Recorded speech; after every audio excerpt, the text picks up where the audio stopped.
ফেলে আরামের ঘুমখানাকে হারাম করে দিয়ে একটি জান্নাতি পরিবেশে এসে বসবার, আলেম ওলামাগণের সোহবত ইখতিয়ার করবার সুযোগটুকু এনায়েত করলেন। আসুন আমরা সকলে সর্বোচ্চ শক্তি দিয়ে দারাজ কণ্ঠে প্রাণ খুলে দেল মন উজাড় করে কালিমাতুশ শুকর আদায় করে পড়ে আলহামদুলিল্লাহ। লাখো কোটি তার চেয়ে অনেক অনেক বেশি সালাতু সালাম পেশ করছি প্রিয় নবী প্রিয় রসুল সাল্লাল্লাহু আলাইহি ওয়াসাল্লামের উপর। বিনা দরখাস্তে যে নবীর উম্মত হবার সাআদা সৌভাগ্য আমাদের নসিব হয়েছে, আসুন আরেকটি বার শুকরিয়া আদায় করে পড়ে নিই আলহামদুলিল্লাহ। আলহামদুলিল্লাহ, আমরা মাগরিবের নামাজের পর থেকে নিয়ে বিভিন্ন আলেমদের জবান থেকে গুরুত্বপূর্ণ আলোচনা শুনেছি। এখন রাত প্রায় 10:45 বেজে যাচ্ছে। আমাদের টার্গেট 11টার মধ্যেই আমাদের প্রোগ্রামটি সমাপ্ত করব ইনশাআল্লাহ। বলেন, তাতে আমাদের সময় খুব বেশি নেই। আমার টার্গেট 9:30টায় বসেছি, 10:30, 11টা, 1.5 ঘন্টার মধ্যেই আমাদের প্রোগ্রামটি আমরা ক্লোজ করবার চেষ্টা করব।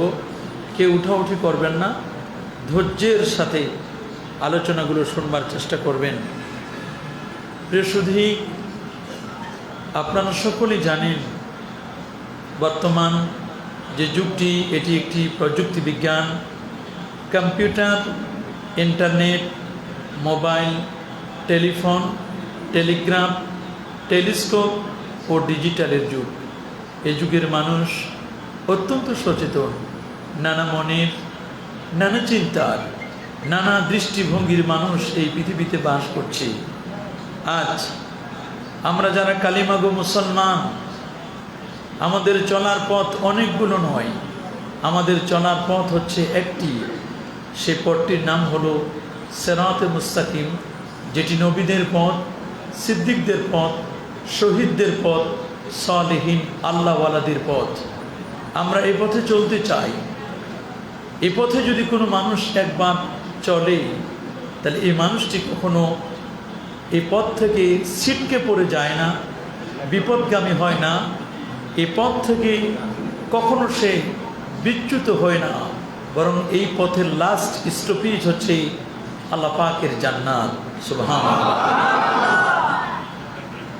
এই পথে চলবার জন্য আমাদের যে আইডিওলজি, আমাদের যে আকিদাটি পোষণ করতে হবে, সেই আকিদাটির নাম হচ্ছে আহলুস সুন্নাহ ওয়াল জামাআর আকিদা।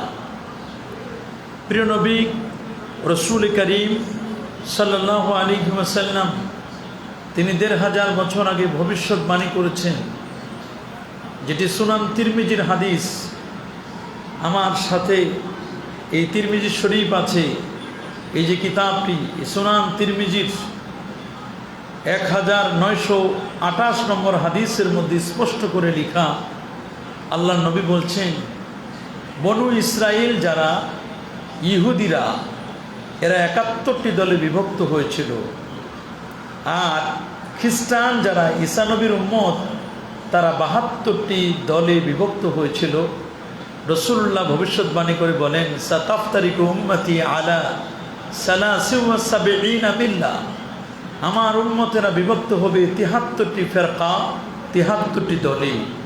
নবীজি বলে দিলেন রেজাল্টও, কুল্লুহুম ফিন্নার ইল্লা মিল্লাতুন ওয়াহিদা, 73টি দলের 72 দলের ঠিকানা হবে জাহান্নাম, একটি মাত্র দলের ঠিকানা হবে আল্লাহ পাকের জান্নাত। তারা নাজি হবেন, তারা জান্নাতি হবেন, তারা কামিয়াবি হবেন। যে দলটি, সে দলটিকে রসুল বলেন, মা আনা আলাইহি ওয়া আসহাবি, আমি নবী যেই পথে চলি, আমার পথ এবং আমার সাহাবীদের পথ, এই পথ ও মত মতো যারা চলবে তারা হচ্ছে জান্নাতি। সুবহানাল্লাহ। এই হাদিসটির ব্যাখ্যা করতে গিয়ে আল্লামা মোল্লা আলী কারি রাহিমাহুল বারি ফি মিরকাতিল মাফাতি আলা শারহি মিশকাতিল মাসাবির মধ্যে বলেছেন, লা শাক্কা ওয়ালা রাইবা ওয়ালা শুবহা আন্না হুম আহলুস সুন্নাহ ওয়াল জামাআ। কঠিন কিয়ামতের দিনে যে দলটি জান্নাতি হবে, সে দলের পরিচয় তোমরা শুনে নাও। সেই দলটির নাম হচ্ছে আহলুস সুন্নাহ ওয়াল জামাআত দল। উজুহু ইয়াওমাইজিন নাদিরা লিরাব্বিহা নাজিরা।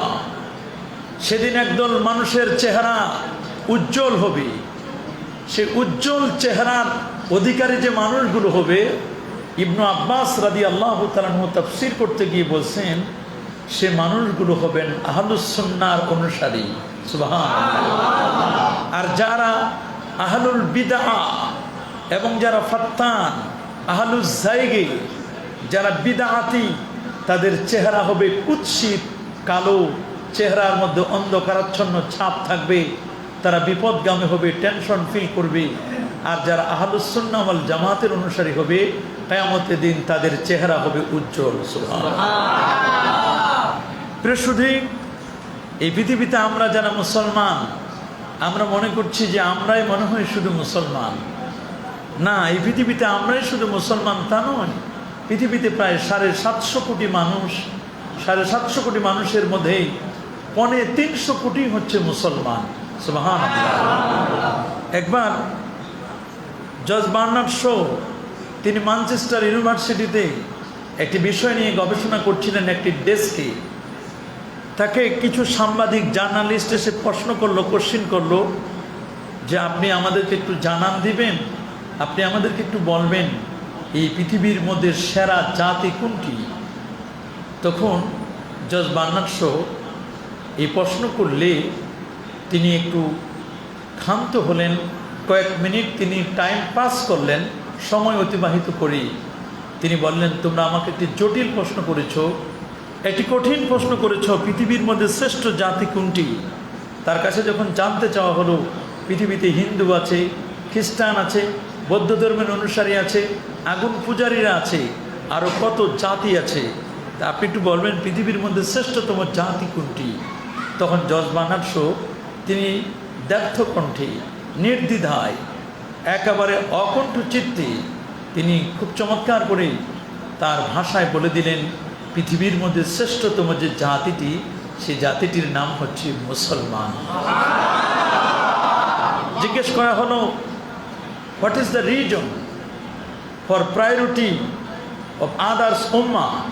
এই পৃথিবীর অন্যান্য জাতির মধ্যে মুসলমানদেরকে আপনি প্রায়োরিটি দিলেন, শ্রেষ্ঠত্বের আসনে সমাসীন করলেন, এর পিছনে রিজনটা কি, কারণটা কি? তখন জর্জ বার্নার্ড শো বললেন, কারণ আর কিচ্ছু নাই, কারণ হচ্ছে মাত্র দুটো, ডুয়েল কারণ। এটা কোনো সিঙ্গেল কারণ নয়, ডাবল কারণ, ডুয়েল কারণ, দুটো কারণ। প্রথম কারণ হচ্ছে মুসলমান পৃথিবীর মধ্যে শ্রেষ্ঠ, কারণ মুসলমানের কাছে আছে আল্লাহর আখেরি কালাম, আল্লাহর কালাম, পবিত্র কোরআনুল কারীম। এক কারণ। 2 নম্বর কারণ হচ্ছে মুসলমান পৃথিবীর মধ্যে শ্রেষ্ঠ জাতি। এর দ্বিতীয় কারণ হচ্ছে এই কোরআন যার উপর নাজিল হয়েছে তিনি অন্য কেউ নয়, তিনি আকা মাওলা নবী দুজাহান রাহমাতুল লিল আলামিন নবীজি মুস্তাফা সাল্লাল্লাহু আলাইহি ওয়াসাল্লাম। সুবহানাল্লাহ, আল্লাহু আকবার বলেন। আমাদের পরিচয়, আমরা কি মুসলমান না? हम तो मुसलमान हैं, पीछे भागने वाले नहीं, सीनों में सामने सरनगो करने वाले नहीं। আমরা মুসলমানের জাত, আমরা পিছনে ভাগনেওয়ালার জাত নই। আমরা সিনাটাকে উঁচু করে টান টান করে আমরা চলবো। আমরা পিছনে ভাগার জাতি নই, আমরা সামনে মাথা উঁচু করার জাতি।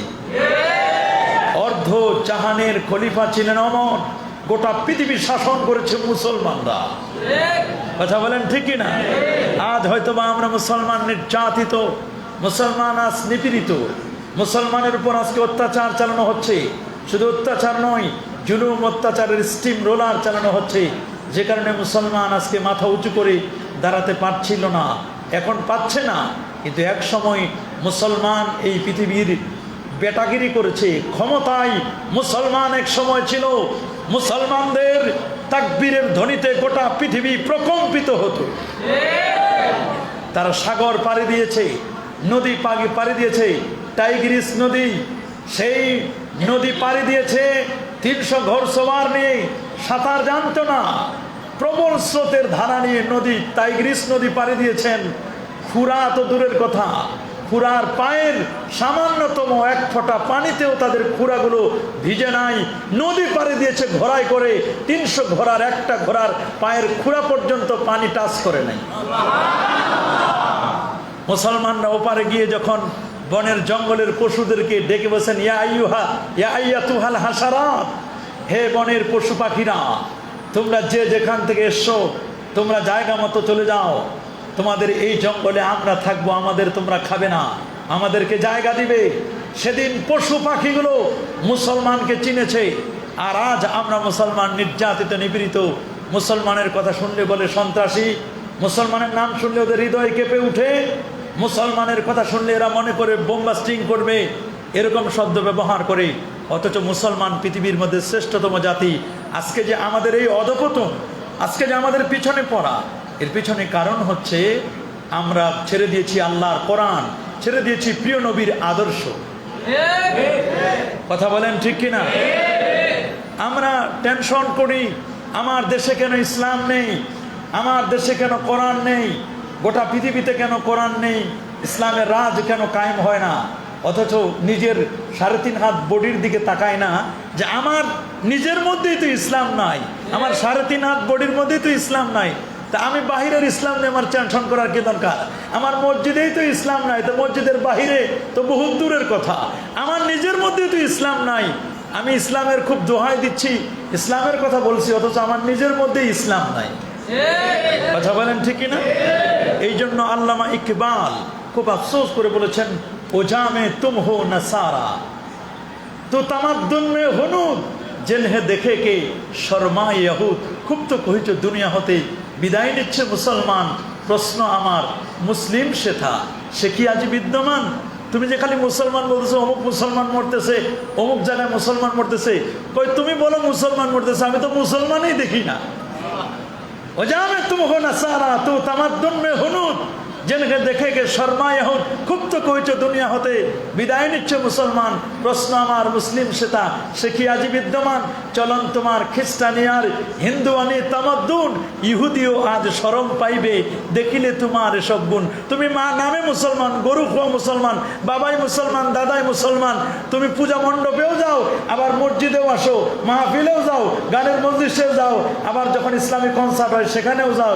তুমি মাসি মার্কা মুসলমান, মাসি মার্কা মুসলমান হলে হবে না, হতে হবে মৌমাছি মার্কা। শুধু ফুলে আর ফলে বসে, কখনো মল ত্যাগের জায়গায় বসে না। কথা বলেন ঠিক কিনা? আমরা তো ওই রকম সাচ্চা মুসলমান হতে পারি নাই। যদি মুসলমান হতে পারতাম তাহলে আমাদের বিধর্মীরা আমাদের পায়ে চুমু খেত, হাতে চুমু খেত, আমাদের কাছে তারা জিম্মি হয়ে থাকতো। কথা বলেন ঠিক কিনা? প্রিয় সুধী, আমাদেরকে বুঝতে হবে আমরা মুসলমান। আমরা কি জোরে বলেন না?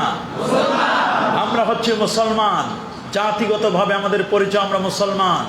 এই মুসলমান জাতিটি শ্রেষ্ঠ, এর পিছনে কারণ কয়টি? এই দুটো কারণ নিয়ে আজকে আমরা কথা বলবো। প্রথম কারণ হচ্ছে মুসলমান শ্রেষ্ঠ, প্রথম কারণ হচ্ছে কোরআন। প্রথম কারণ কি? দ্বিতীয় কারণ মুসলমান শ্রেষ্ঠ, এর পিছনে দ্বিতীয় যে কারণটি, সে কারণটি হচ্ছে মুসলমানের নবী, নবীজি মুহাম্মদুর রাসূলুল্লাহ সাল্লাল্লাহু আলাইহি ওয়াসাল্লাম। সেই নবীকে কেন্দ্র করে আজকের ঈদে মিলাদুন নবী। আমি এই বিষয় নিয়ে কথা বলবো। তো এর আগে আমরা একটু প্রথম কারণটা নিয়ে আমরা একটু অ্যানালাইসিস করি, একটু আমরা কথা বলি। আমার কাছে আছে পবিত্র কোরআন, ঠিক কিনা? আমরা কি কোরআন নিজেরা পড়ি? পড়ি খুব কম। আগের যুগের মানুষগুলো 3 দিনের মাথায় তারা কোরআন খতম করত, 1 সপ্তাহে তারা কোরআন খতম করত, মাসে কোরআন খতম করত। আমরা এখন কোরআন পড়ি না, কোরআন মাজিদ আমরা তেলাওয়াত করি না, আমরা শুধু তাকে উঠাই রেখেছি, আমরা কোরআন পড়ি না। পড়ি না কি? যদি কেউ মারা যায় তাহলে আমরা সেদিন কোরআনটা বের করি, কিন্তু আমরা কোরআন পড়ি না। অথচ এই পৃথিবীর মধ্যে, আজকের পৃথিবীতে প্রায় 3 কোটির মতো হাফেজে কোরআন। আল্লাহু আকবার বলেন। গোটা পৃথিবীতে 3 কোটির মতো হাফেজে কোরআন, দিন দিন আরো বাড়ছে। এত হাফেজে কোরআন থাকা সত্ত্বেও আজকে আমরা কোরআন থেকে বিমুখ হয়ে গেছি। আমার কোরআন পড়লেও, কোরআন শুধু পড়ি, কিন্তু কোরআনকে আমরা হৃদয়ঙ্গম করতে পারি না। আমাদের ছোট্ট ছোট সোনামণিরা কোরআন পড়তে পারে না, ওদেরকে আমরা শিখাই আগডুম বাগডুম ঘোড়ার ডিম সাজে ঢাক ডোল সারাদিন বাজে, ঠিক কি না? এদেরকে আমরা শিখাই হাট্টিমা টিম টিম, তাদের খাড়া দুটো শিং, তারা মাঠে পারে ডিম, হাট্টিমা টিম টিম। অথচ এদেরকে শেখানো দরকার ছিল আলিফ লাম মিম। আমরা আলিফ লাম মিম শিখাই না, এদেরকে শিখায় আজে বাজে গল্প শিখায়। এটার নাম কিন্তু কোরআনের শিক্ষা নয়। আমরা কোরআন থেকে আজকে পিছনে চলে আসছি, কথা বলুন ঠিক কিনা? অথচ আমাদের নবী মুয়াত্তা মালিকের মধ্যে হাদিস, রাসূলুল্লাহ ১৫০০ বছর আগে বলে দিয়েছেন, আইয়ুহান নাস তারাকতু ফীকুম আমরাইন, হে মানব জাতি, আমি তোমাদের মাঝে দুটো জিনিস শিখে যাচ্ছি। এই দুটো জিনিসকে যদি তোমরা আঁকড়িয়ে ধরো তাহলে তোমরা নাজাত পাবে, তোমরা মুক্তি পাবে, তোমরা কখনো গোমরা হবে না, পথভ্রষ্ট হবে না। তার একটি হচ্ছে আল্লাহর কোরআন, আরেকটি হচ্ছে প্রিয় নবীর সুন্নাত। কথা বলুন ঠিক কিনা? সে কোরআনকে মিটিয়ে দেওয়ার জন্য বহু ষড়যন্ত্র হয়েছে, কোরআনকে মিটিয়ে দেওয়ার জন্য বহু টার্গেট করা হয়েছে। ইরাককে আজকে ধূলিসাৎ করে দেওয়া হয়েছে, আফগানের জমিনকে মিটিয়ে দেওয়া হয়েছে। মুসলমান মরালাশ চিকচিক করছে, শাহাদাতের অমীয় সুদা পান করছে, কিন্তু আল্লাহর কোরআনকে মিটাই দিতে পারে না। কোরআনকে কি কেউ মিটাই দিতে পারবে? কোরআনকে যদি কেউ মিটাই দিতে চায় সে নিজে মিটে যাবে, আল্লাহর কোরআনকে কখনো মিটাতে পারবে না। রাসূল বলে দিয়েছেন, মান ক্বালা বিল কোরআন, যে ব্যক্তি কোরআন দিয়ে কথা বলবে, সাদাকা, সে সত্য কথা বলে। সুবহানাল্লাহ বলেন। ওয়া মান দাআ বিল কোরআন, কোরআন দিয়ে যদি কোনো মানুষকে আহ্বান করে, কোনো মানুষকে দাওয়াত দেয়, তাহলে দাআ ইলা সিরাতিল মুস্তাকিম, সঠিক পথে সে দাওয়াত দিবে। ওমান হাকামা বিল কোরআন, কোরআন দিয়ে যদি কেউ বিচার কার্য ফয়সালা করে, সে আদালা, সে ন্যায় বিচার করবে। মনে রাখবেন, কোরআন দিয়ে যদি কোনো ব্যক্তি কোরআন অনুযায়ী আমল করে, সে কখনো ভ্রান্ত আমল করতে পারে না, সে নেক আমল করবে। সুবহানাল্লাহ বলেন। এই কোরআন এক একটি অক্ষর যদি কেউ তেলাওয়াত করে, মান কারা হারফা মিন কিতাবিল্লাহ কুতিবা লাহু আল হাসানা ওয়াল হাসানাতু বিআশরি আমসালিহা, কোরআন তেলাওয়াত করলে একটি অক্ষরে 10 নেকি। রাসূল বলেন, আমি বলি না লা আকুলু লাকুম আলিফ লাম মিম হারফুন, আমি নবী বলি না যে আলিফ লাম মিম একটি অক্ষর, বরং আমি বলি বাল আলিফুন হারফুন ওয়া লামুন হারফুন ওয়া মিমুন হারফুন, আলিফ একটি অক্ষর, লাম একটি অক্ষর, মিম একটি অক্ষর। কেউ যদি আলিফ লাম মিম তেলাওয়াত করে তাহলে তার আমলনামায় 3 × 30, এটা আরো 10 গুণ, 10 থেকে 70 গুণ, 70 থেকে 700 গুণ পর্যন্ত সওয়াব লিখে দেওয়া হয়। সে কোরআন আমাদেরকে তেলাওয়াত করতে হবে, কোরআনের পঠন এবং পাঠন, কোরআনের পদ্ধতি আমাদেরকে জানতে হবে। কোরআনের পদ্ধতি জানার জন্য বের হয়েছে তাজবিদ। কথা বলুন ঠিক কি না? তো কোরআনের তাজবিদ না জানলে আমরা কোরআন ভালো করে পাঠ করতে পারবো না। রাসূলুল্লাহর যুগে তাজবিদের সিস্টেম ছিল না, ছিল না কি? ছিল। তাজবিদ নামক এই বিদ্যাটি রাসূলুল্লাহর জামানায় ছিল না, এটা পরবর্তীতে আবিষ্কার হয়েছে। কারণ তাজবিদের রা পূর্ণ হবে না বারিক হবে, ইদগামের অক্ষর কয়টি, ইকফার অক্ষর, সিফাতের অক্ষর, তারপরে আপনার নুন সাকিন মিম সাকিন, এগুলো রাসূলুল্লাহর জামানায় ছিল না। এগুলো পরবর্তীতে এই কোরআন তার তিল সহকারে তিলাওয়াত জানার জন্য ইলমুত তাজবিদের জ্ঞানটি আবিষ্কার করা হয়েছে। এটা নতুন বিদআত, নতুন উদ্ভাবন, কিন্তু কোরআন শিক্ষার জন্য এই বিদআতটা শিক্ষা করা ফরজ। কথা বলেন ঠিক কি না? কোরআন শিক্ষার জন্য এটা আপনাকে জানতে হবে। তাজবিদ না জানলে আপনি কোরআন শিক্ষা করতে পারবেন না। আরবি এই বড় বড় কিতাবগুলো পড়বার জন্য আপনাকে নাহু সরফ শিখতে হবে, নাহু জানতে হবে, হেদায়েতুন নাহু, কাফিয়া, শরহে জামি, মিসবাহুল মানি, এগুলো আপনাকে জানতে হবে। সরফের জ্ঞান, ইলমুস সিগা, এই সমস্ত কিতাব আপনাকে পড়তে হবে। এগুলো পড়ার জন্য ওইগুলো পড়তে হবে। এগুলোকে বলা হয় আপনার আরবি কাওয়ায়েদুল আরবি, আরবির কাওয়ায়েদগুলো আপনাকে জানতে হবে। উসুলুল আরবি, আরবির নিয়ম পদ্ধতি জানতে হবে। রাসূলুল্লাহর যুগে এইরকম হেদায়েতুন নাহু, শরহে জামি, কাফিয়া এগুলো ছিল না, কিন্তু বড় বড় কোরআন এবং সুন্নাহ যেখানে জের জবর পেশ নাই, ওগুলো শিখবার জন্য আপনাকে এই বিদ্যাটা শিক্ষা করা আবশ্যক। সুবহানাল্লাহ বলেন। আমার নবীর যুগে নবীর সাহাবীরা তো নবীকে সব সময় দেখতো, নবীকে সবসময় দেখবার কারণে নতুন করে এ ধরনের আয়োজন করার কোনো প্রয়োজন ছিল না। মিলাদুন নবীর এরকম আয়োজনের কোনো প্রয়োজন ছিল না। আপদে বিপদে সুখে দুঃখে সব সময় নবীর মজলিসে থাকতো। নবীর মজলিসে থেকে অটোমেটিক তাদের ব্যাটারিগুলো চার্জ হয়ে যেত। নবীর মজলিসে বসলে তারা, সাহাবীদের মধ্যে এমন এমন ছিল যে তারা ওই মজলিসে বসে জান্নাতের খবর বলে দিতে পারত। আল্লাহু আকবার বলেন।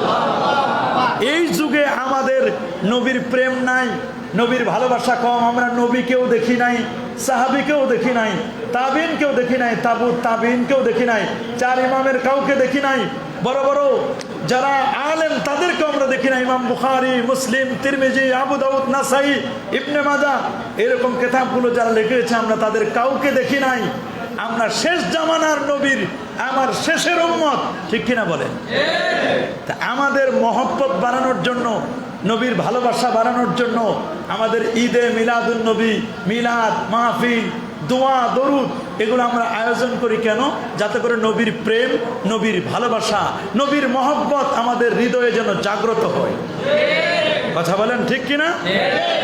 কিন্তু দুঃখজনক হলো সত্য, আমরা রিসেন্টলি যে যোগাযোগ মাধ্যমগুলোতে যা আমরা দেখতে পেলাম, তারা একদল মানুষ, আমাদের কিছু ভাইরা, কিছু বন্ধুরা, তারা আজকে বলে বেড়াচ্ছে যে ঈদে মিলাদুন নবী এটি খ্রিস্টানদের সাথে সম্পর্ক, এটির কোনো অস্তিত্ব নাই, এটার কোনো দলিল না আছে কোরআনে, না আছে হাদিসে, না আছে কোনো ইমামদের কৌলে বা বক্তব্যে।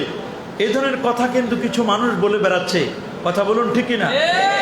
তারা বলেন এগুলো সব ভুয়ার উপরে চলতেছে, নাউজুবিল্লাহ।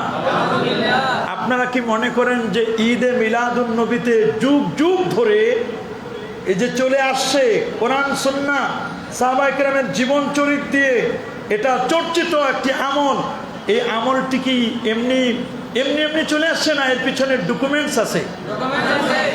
কি ডকুমেন্টস আছে না? অবশ্যই ডকুমেন্টস আছে। আমি আজকে আমাদের কোনো কিতাব থেকে নয়, আমাদের যারা এটার বিরোধিতা করে, আমাদের দেশে বিরোধিতা করে সালাফি ভাইয়েরা, লামাযাবি বন্ধুরা, দেওবন্দি কওমি ওলামায়ে কেরামদের কিছু কিছু আলেমরা এটার বিরোধিতা করে। আমি তাদের লেখা কিতাবগুলো নিয়ে আসছি আজকে। তাদের কিতাব থেকে আমি দেখাই দেব যে তারা, তাদের মুরব্বী যারা, পূর্বসূরি যারা, তারা এগুলোর ব্যাপারে কি বক্তব্য দিয়েছেন। আমরা শুধু তাদের কথাগুলো আপনাদেরকে কোট করে শোনাই দিব, তাতে আপনাদের বুঝতে বাকি থাকবে না যে এগুলোর ব্যাপারে দলিল আছে কি না। আসুন তাহলে আমরা শুরু করি আজকের আমাদের যে শিরোনামটি, ঈদে মিলাদুন নবী। কয়টি শব্দ বাবা? সবাই বলেন না। একটা হলো ঈদ, কি শব্দ? ঈদ। 2 নম্বর হলো মিলাদ, 3 নম্বর হলো নবী। কয়টা? ঈদ, মিলাদ, নবী। কয়টা শব্দ? প্রথম আমরা আলোচনা করব ঈদ শব্দটা নিয়ে। আপনারা জানেন ঈদ মানে খুশি। ঈদ মানে কি? খুশি। ঈদ মানে আনন্দ। ঈদ মানে সুরুর আল ফার, আনন্দিত হওয়া। আপনারা জানেন যে বছরের দুটো ঈদ, একটি হচ্ছে ঈদ উল ফিতর, শাওয়াল মাসের 1 তারিখ আদায় করতে হয়, আর একটা হলো ঈদ উল আজহা, যেটি পালন করতে হয় জিলহজ মাসের 10 তারিখ। কয় তারিখ? 10 তারিখ। এই ঈদের তাকবীর আছে, ওয়াজিব তাকবীর। এই ঈদের ফরম্যাট আছে, নামাজ আছে, ওয়াজিব নামাজ, ঠিক কিনা বলেন? এর বিধিবিধান সম্বন্ধিত যে ঈদটা একটা ফরম্যাটে দেওয়া, এটা ঈদ হলো 2টা। কয়টা? একটা হলো ঈদ উল আজহা, একটা হলো ঈদ উল ফিতর। কিন্তু শাব্দিক অর্থে খুশি হওয়ার যে ঈদ, এইরকম ঈদ একটি নয়, 2টি নয়, আমরা যদি হিসাব করে দেখি 70-এর উপরে আছে। সুবহানাল্লাহ বলেন। ঈদ শব্দটি আপনারা খুব ভালো করে শুনবেন। ঈদের ব্যাপারে শাব্দিক অর্থ হলো খুশি। শাব্দিক অর্থ কি? খুশি। ঈদ মানে কি? খুশি, আনন্দ। আর শাব্দিক অর্থ আমরা যেটা বললাম, আল্লামা মোল্লা আলী কারি রাহেমাহুল বারি ফি মিরকাতিল মাফাতি আলা শারহে মিশকাতিল মাসাবির মধ্যে তিনি বলেছেন যে ঈদ হলো কুল্লু ইজতিমাইন লিসসুরুর, প্রত্যেকটা খুশি উদযাপনের নিমিত্তে যে সম্মেলন করা হয়, আয়োজন করা হয়, এটাকে বলা হয় ঈদ। এই যে আজকে খলিফা বাড়ি এই জামে মসজিদে একটা অনুষ্ঠান হচ্ছে, সবার মনে খুশি না? এটাকেও শাব্দিক অর্থে ঈদ বলা হয়। কি বলা হয়? তাহলে কুল্লু ইস্তিমাইন, প্রত্যেকটা ইস্তিমা সমাবেশ, লিসুরুর যেটাকে আনন্দের জন্য করা হয়, আনন্দের জন্য করা হয়, ওটাকে বলা হয় কি? ঈদ। কি বলে? আবার আল্লামা বদরুদ্দিন আইনি রহমতুল্লাহ আলাইহি তিনি ঈদ শব্দের অর্থ করেছেন আউদুন থেকে। ঈদ মানে আউদ, আউদ মানে ফিরে আসা, যেহেতু এটা বারবার ফিরে আসে। ওয়াহুয়ার রুজু, প্রতি বছর ফিরে আসে। 12ই রবিউল আউয়াল প্রতি বছর ফিরে আসে না? কি আসে কিনা? ঈদুল ফিতর প্রতি বছর ফিরে আসে না? ঈদুল আজহা প্রতি বছর ফিরে আসে না? আপনারা প্রতি বছর এই মসজিদে মাহফিলটা করেন না? এই যে প্রতি বছর ফিরে আসে, রুজু ফিরে আসা, এটাকেও ঈদ বলা হয়। কি বলা হয়? ঈদ বলা হয়। তবে মুফতি আমিমুল ইহসান রহমতুল্লাহ আলাইহি আল মুজাদ্দিদি আল বারাকাতি, যিনি জাতীয় মসজিদ বাইতুল মুকাররমের খতিব ছিলেন, তিনি বলছেন যে কোনো মর্যাদাবান ব্যক্তিকে স্মরণের দিন, কোনো মর্যাদাবান ব্যক্তিকে স্মরণের দিন বা সমবেত হওয়ার দিনকে ঈদ বলে। তা আমার নবীর চেয়ে মর্যাদাবান আর কেউ আছে? কি বাবা, আছে নাকি? তা আমার নবীর মর্যাদাবান ব্যক্তিকে স্মরণ, তা আমার নবীকে যে আমরা স্মরণ করছি আজকে, এটা কি খুশির দিন নয়? এটা খুশি না? অবশ্যই এটা খুশি। এখন ঈদ শব্দটার আরেকটি অর্থ আছে, ঈদ মানে দিবস। ঈদ মানে কি? যেমন বলা হয় ঈদুল মানে মাদার্স ডে, মাতৃ দিবস আছে না? আমাদের পৃথিবীতে দিবসের অভাব নাই। হাত ধোয়া দিবস আছে, বাঘ দিবস আছে, আছে না? ডিম দিবস আছে, আছে কি না? বাবা দিবস আছে, ঈদুল আদ, ঈদুল মাদার্স ডে, মায়ের দিবস আছে। আবার ঈদুল ইস্তেকলাল, স্বাধীনতা দিবস, দ্য ইন্ডিপেন্ডেন্ট ডে, স্বাধীনতা দিবস। ঈদু মিলাদিন নবী, নবীর জন্ম দিবস। নবীর কি? নবীর জন্ম দিবস। এই যে নবীর জন্ম দিবস, এটাকেও ঈদ বলা হয়। এটাকেও কি বলা হয়? ঈদ বলা হয়। তো এটা না জানার কারণে এরা এখন আজকে উল্টা পাল্টা বলে, বলে এইটাকে ঈদ বলা যাবে না। ঈদ তো বছরে দুইটা, ঈদুল ফিতর আর ঈদুল আজহা। ঈদে মিলাদুন নবী আবার কোন ঈদ? বলে কি না? কি বলে না? আমরা দলিল দিব। এই যে আমার কাছে এই কিতাবটি, এটা সুনান ইবনু মাজাহ, এই কিতাবের মধ্যে স্পষ্ট করে হাদিস আসছে। এটা 129 পৃষ্ঠার মধ্যে ইবনুল মুনজির হাদিসটি বর্ণনা করেছেন। আল্লাহর হাবিব প্যারা নবী রসুল করিম সাল্লাল্লাহু আলাইহি ওয়াসাল্লাম তিনি বলে দিয়েছেন, ইন্না ইয়াউমাল জুমাতি সাইয়্যিদুল আইয়াম, নিশ্চয় জুমার দিন সপ্তাহের শ্রেষ্ঠতম দিন।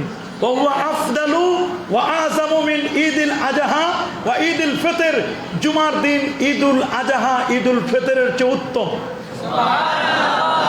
জুমার দিন ঈদুল আজহা ঈদুল ফিতরের চেয়ে কি উত্তম? জিজ্ঞেস করা হলো কেন? রাসূলুল্লাহ বলেন ফিহে খামসু খেলাল, ফিহে খামসু খেসাল, এর মধ্যে 5টি বৈশিষ্ট্য আছে। সুবহানাল্লাহ। প্রথম বৈশিষ্ট্য ফিহে খুলেকা আদম, এই দিনে আল্লাহ তাআলা আদম নবীকে সৃষ্টি করেছেন। আদম নবীর জন্মদিন শুক্রবার। এ বাবা, আদম নবীর জন্মদিন কি বার? শুক্রবার। ওয়া ফিহে তাওফাল্লাহু আদম, আদম নবীর ইন্তেকালের দিনও শুক্রবার। জন্মের দিন এবং ইন্তেকালের দিন। আমাদের দেশের কিছু পণ্ডিত বেরোয়েছে, ওই নবীর জন্ম হলো সোমবার, ইন্তেকালও হলো ওই দিন। তো সোমবার ইন্তেকাল, আবার সোমবারের জন্ম, তো অর্ধেক দিন হাসবেন আর অর্ধেক দিন কাঁদবেন। নাউজুবিল্লাহ। কত ধরনের গবেট হলে, কোন পর্যায়ের মূর্খ হলে, জাহেলে মুরাক্কাবে গায়রে মুফিদ হলে এ ধরনের বক্তব্য বলতে পারে? অথচ আল্লাহ নবী বলছেন স্পষ্ট হাদিস, ইন্না হায়াতি ওয়া মামাতি খায়রুল লাকুম, আমার বেঁচে থাকা এবং আমার ইন্তেকাল দুটোটাই তোমাদের জন্য কল্যাণকর। নবীর বেঁচে থাকাটাও যেমন উম্মতের জন্য কল্যাণকর, নবীর ইন্তেকালটাও কি? কেন? সাহাবায়ে কেরামকে নবীজি বললেন, আমি যদি বেঁচে থাকি তোমাদের এগুলো তো সব দেখবো, আমি যদি ইন্তেকাল করি আমার কবরে, আমার রোজায় তোমাদের আমলগুলো আমার কাছে পৌঁছানো হয়। ফাইজা রাআইতু মিন খায়রি আমালিকুম, আমি যখন তোমাদের ভালো আমল দেখি, হামিদুল্লাহ, আমি আল্লাহর প্রশংসা করি। আর যখন তোমাদের খারাপ আমল দেখি ইস্তাগফারতুল্লাহ লাকুম, আমি নবী তোমাদের হয়ে আল্লাহর কাছে ক্ষমা চাই। আমি তোমাদের হয়ে কি চাই? তা আমরা যদি গুনাহ করি সেটাও নবীর কাছে পৌঁছানো হয়, নবীজি শুনে আমাদের হয়ে নবী নিজে আমাদের গুনার জন্য ক্ষমা চাই।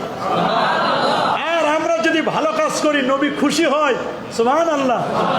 আর আপনারা জানেন একজন মানুষ মারা গেলে শোক হয় কয়দিন? 3 দিন। শোক কয়দিন সবাই বলেন? হ্যাঁ, ওই মহিলার শোক 4 মাস 10 দিন। যার স্বামী মারা গেছে, স্বামী মারা গেলে বিধবা নারীর শোক হলো, কোরআন বলছে আরবাতা আশহুরি ওয়া আশরা, 4 মাস 10 দিন শোক পালন করবে। তা আমার নবী মারা যাওয়ার কি 3 দিন হয় নাই? 1500 বছর হয়ে গেল নবীজি ইন্তেকাল করেছেন। এখন উম্মতের জন্য নবীর ইন্তেকালটাকে শোক? কি বলেন শোক?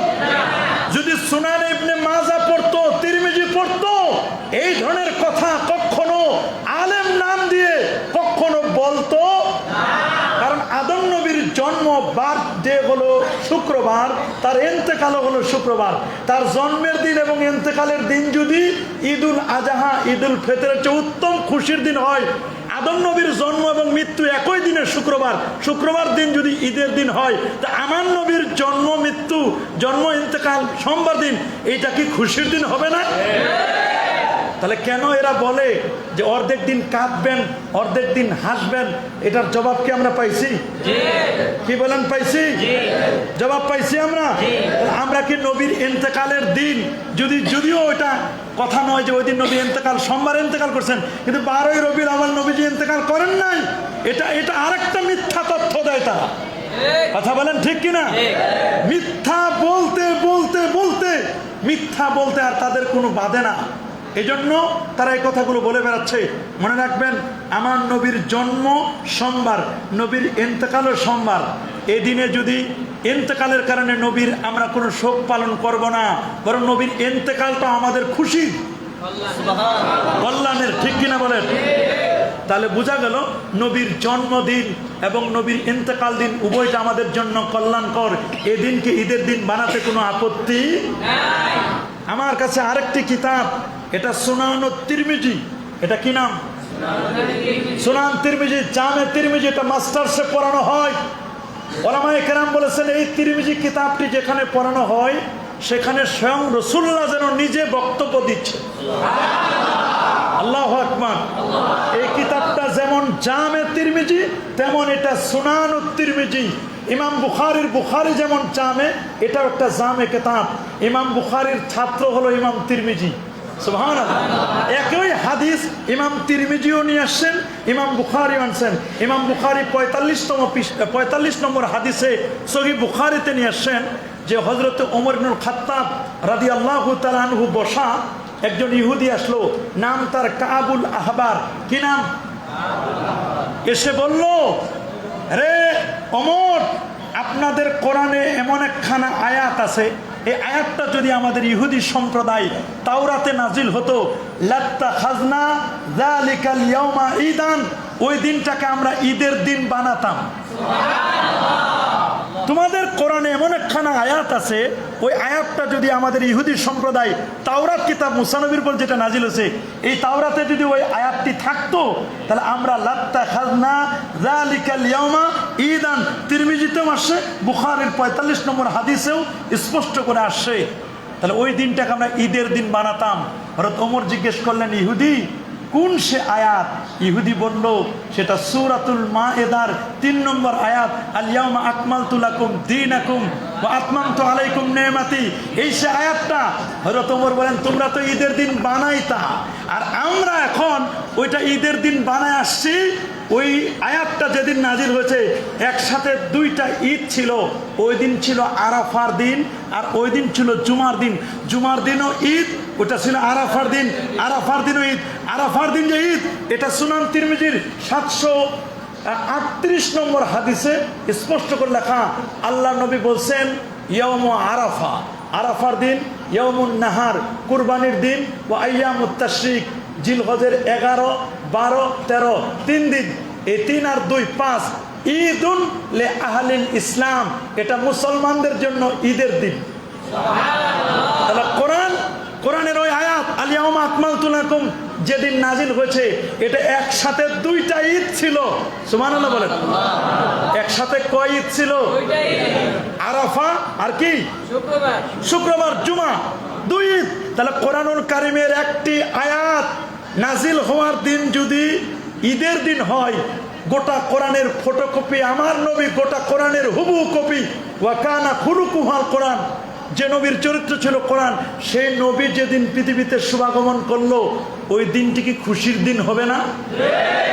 কোরআনের একটা আয়াত নাজিল হওয়ার দিন যদি খুশির দিন হয়, নবী যেদিন পৃথিবীতে শুভাগমন করেছে ওইটা কি খুশির দিন নয়? কি বলেন, খুশির দিন নয়? আসেন, এটা যে খুশির দিন, আল মাওয়াহিবুল লাদুনিয়া বেমিনাহিল মুহাম্মাদিয়া, এই কিতাবটা লিখছেন আল্লামা আহমদ ইবনে মুহাম্মদ কাস্তাল্লানি, যিনি বুখারীর ব্যাখ্যাকার। ইরশাদুস সারির আলা শারহে সহিহ বুখারীর মধ্যে খুব চমৎকার করে তিনি বলে দিয়েছেন, এই সর্বপ্রথম নবীর জন্মের দিনটাকে ঈদ বলেছেন ইনি ইমাম কাস্তাল্লানি, আরেকজন ইমাম। আজ থেকে 800 বছর আগে নবীর জন্মদিনকে ঈদ বলেছেন। আল্লাহু আকবার বলেন।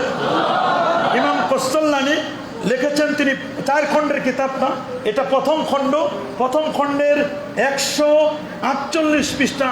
তিনি বলছেন আল ইহতিফাল বিল মাউলিদ, মিলাদের মাহফিল করা। সুবহানাল্লাহ বলেন।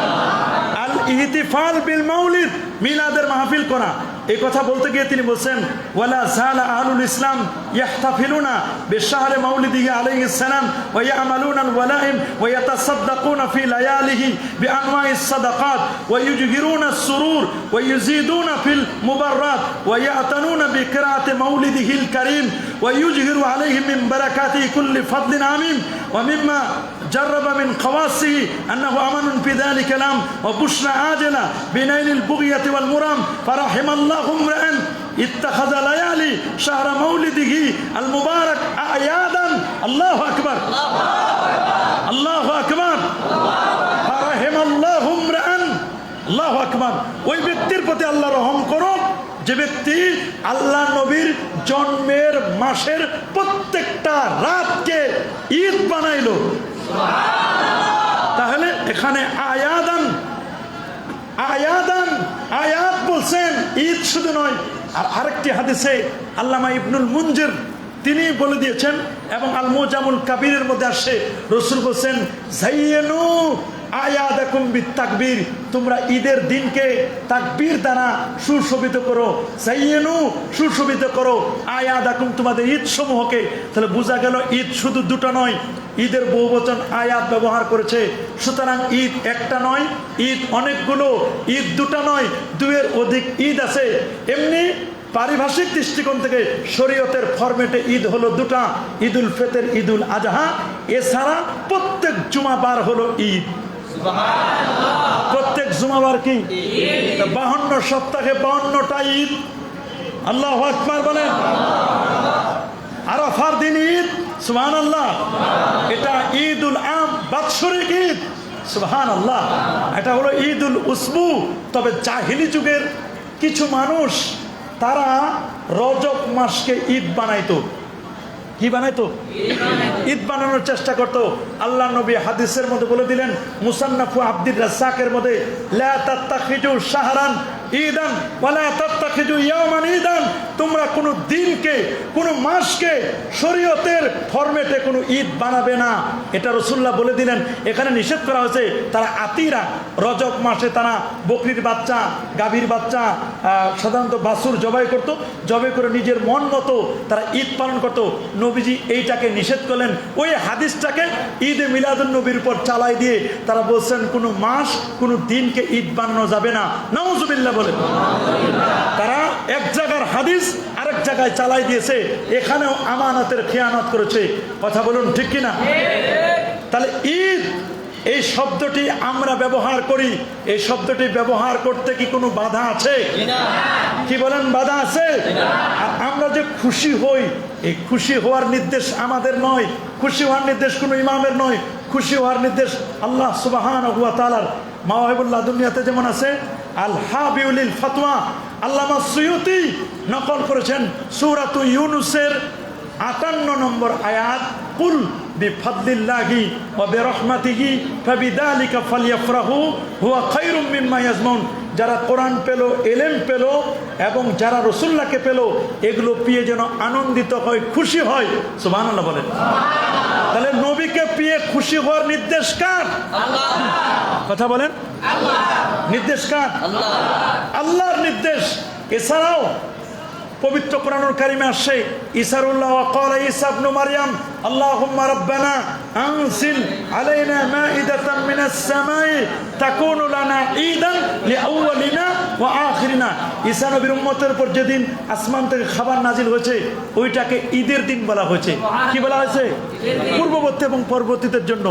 সেই নবীর ঈদ পালন করতে, সেই নবীর জন্মদিনটাকে ঈদ বললে তোমাদের গা জ্বলে কেন, এটা আমরা জানতে চাই। গেল ঈদ শব্দটা নিয়ে আমরা সামান্য কিছু আলোচনা করলাম। এখন আসেন মিলাদ। কি শব্দ? কি শব্দ? এটা আরবি শব্দ। মিলাদটা কি শব্দ? আরবি। মিলাদ, মাউলুদ, মাউলিদ যেভাবে বলি না কেন, এই শব্দটির অর্থ হলো ওয়াক্তুল বিলাদা, জন্মকালীন সময়, জন্মের সময়। মিলাদ মানে কি? মিলাদুর রজুল। আল্লামা ইবনুল মুনজির আফ্রিকি লিসানুল আরবে আল মুজামুল ওয়াসিতের মধ্যে আসে। আল্লামা বদরুদ্দিন আইনি আল হানাফি তিনি উমদাতুল কারির মধ্যে এনেছেন। তারপরে আব্দুর রহমান মুবারকপুরি তোফাতুল আহওয়াজির মধ্যে এনেছেন। মিলাদ শব্দটির অর্থ তিনি বলছেন, মিলাদ মানে ওয়াক্তুল বিলাদা। মিলাদ মানে কি? এই যে তিরমিজি শরীফ দ্বিতীয় খণ্ড 203 পৃষ্ঠার মধ্যে একটা টাইটেল শিরোনাম দেওয়া হচ্ছে, বাবুন মা জা ফি মিলাদিন নবী সাল্লাল্লাহু আলাইহি ওয়াসাল্লাম। বাবুন, বাব, বাবু, মা জা ফি মিলাদিন নবী সাল্লাল্লাহু আলাইহি ওয়াসাল্লাম। বাইনা সাতরাইন, 2 লাইনের মাঝখানে লেখা ওয়াক্তুল বিলাদা, জন্মকালীন সময়। সুবহানাল্লাহ বলেন। এই যে জন্ম, এখন আমার নবীর জন্ম কি বার, এটা নিয়েও অনেকেই প্রশ্ন করবেন। নবীর জন্ম নিয়ে, নবীর জন্ম কোন সালে, সালের কথা, বারের কথা কোরআনে নাই, হাদিসে আছে নবী কোন সালে জন্ম নিয়েছেন।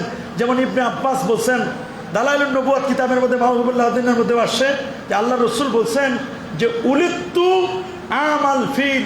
সুবহানাল্লাহ বলেন। আমি নবীর জন্ম নিয়েছি হাতি সালে। কোন সালে? কোন সালে?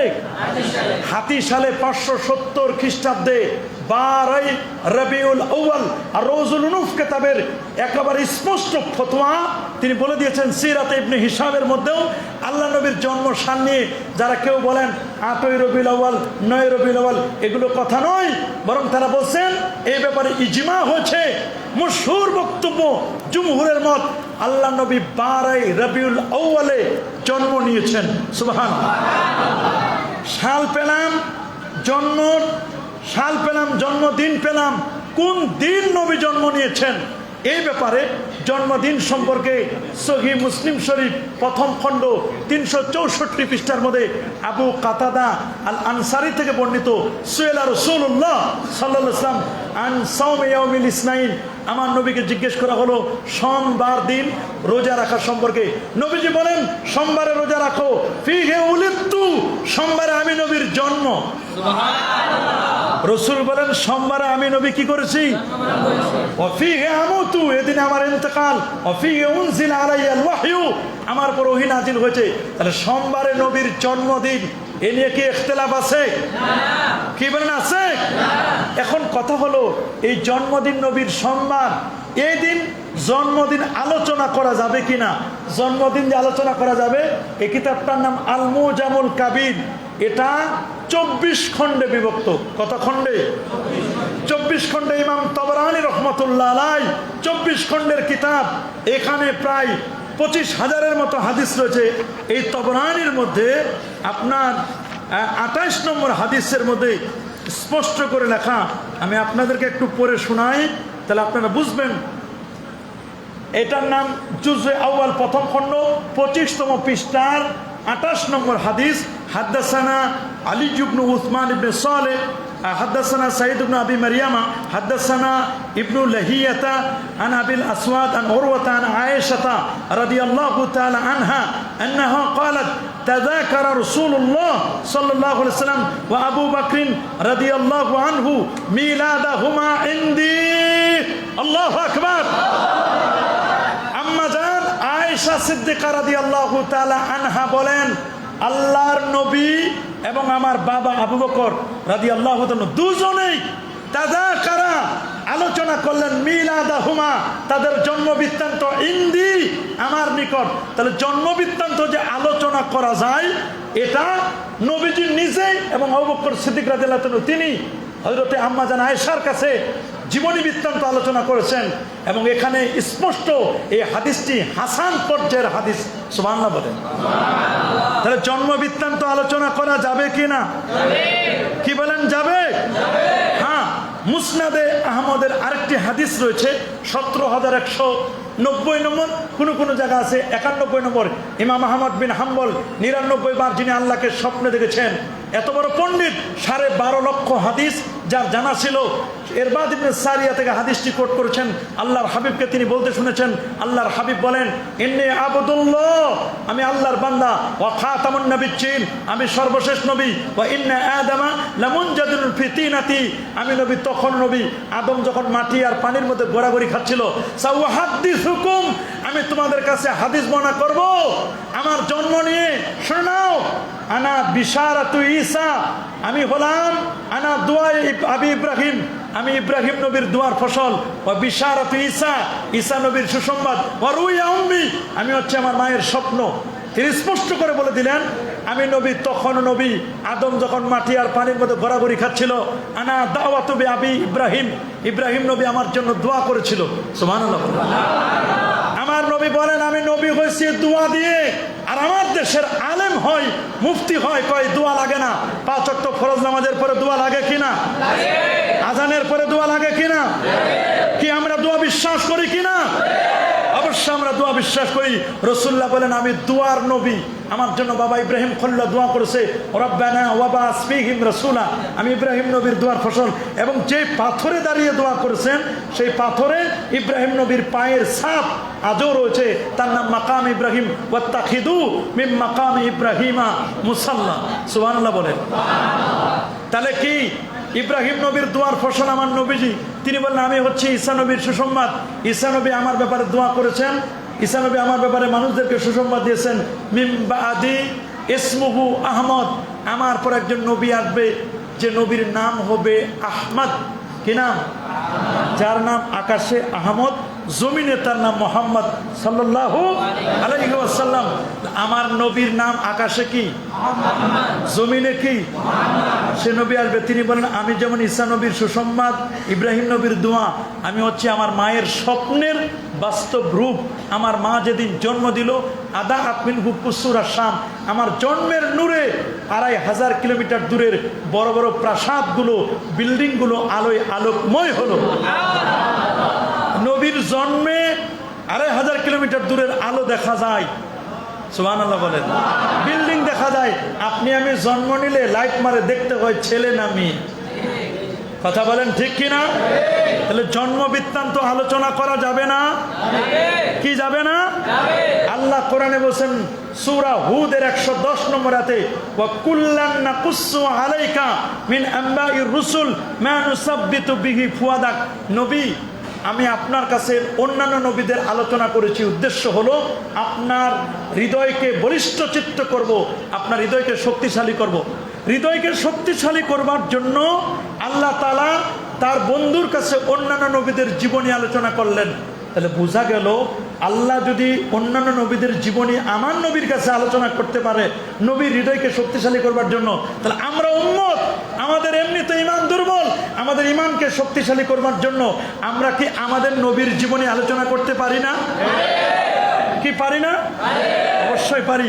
এই দলিলগুলো দিয়েছেন ওমর আব্দুল্লাহ কামেল তার আল ইনসাফ কিতাবের মধ্যে, আরও আল হাবিউল ফতোয়া এই কিতাবের মধ্যে দলিলগুলো দিয়েছেন। এরা বলে মিলাদ কিয়ামের কোনো দলিল নাই, আসলে তাদের পড়াশোনা নাই। কথা বলেন, আসলে তাদের কি নাই?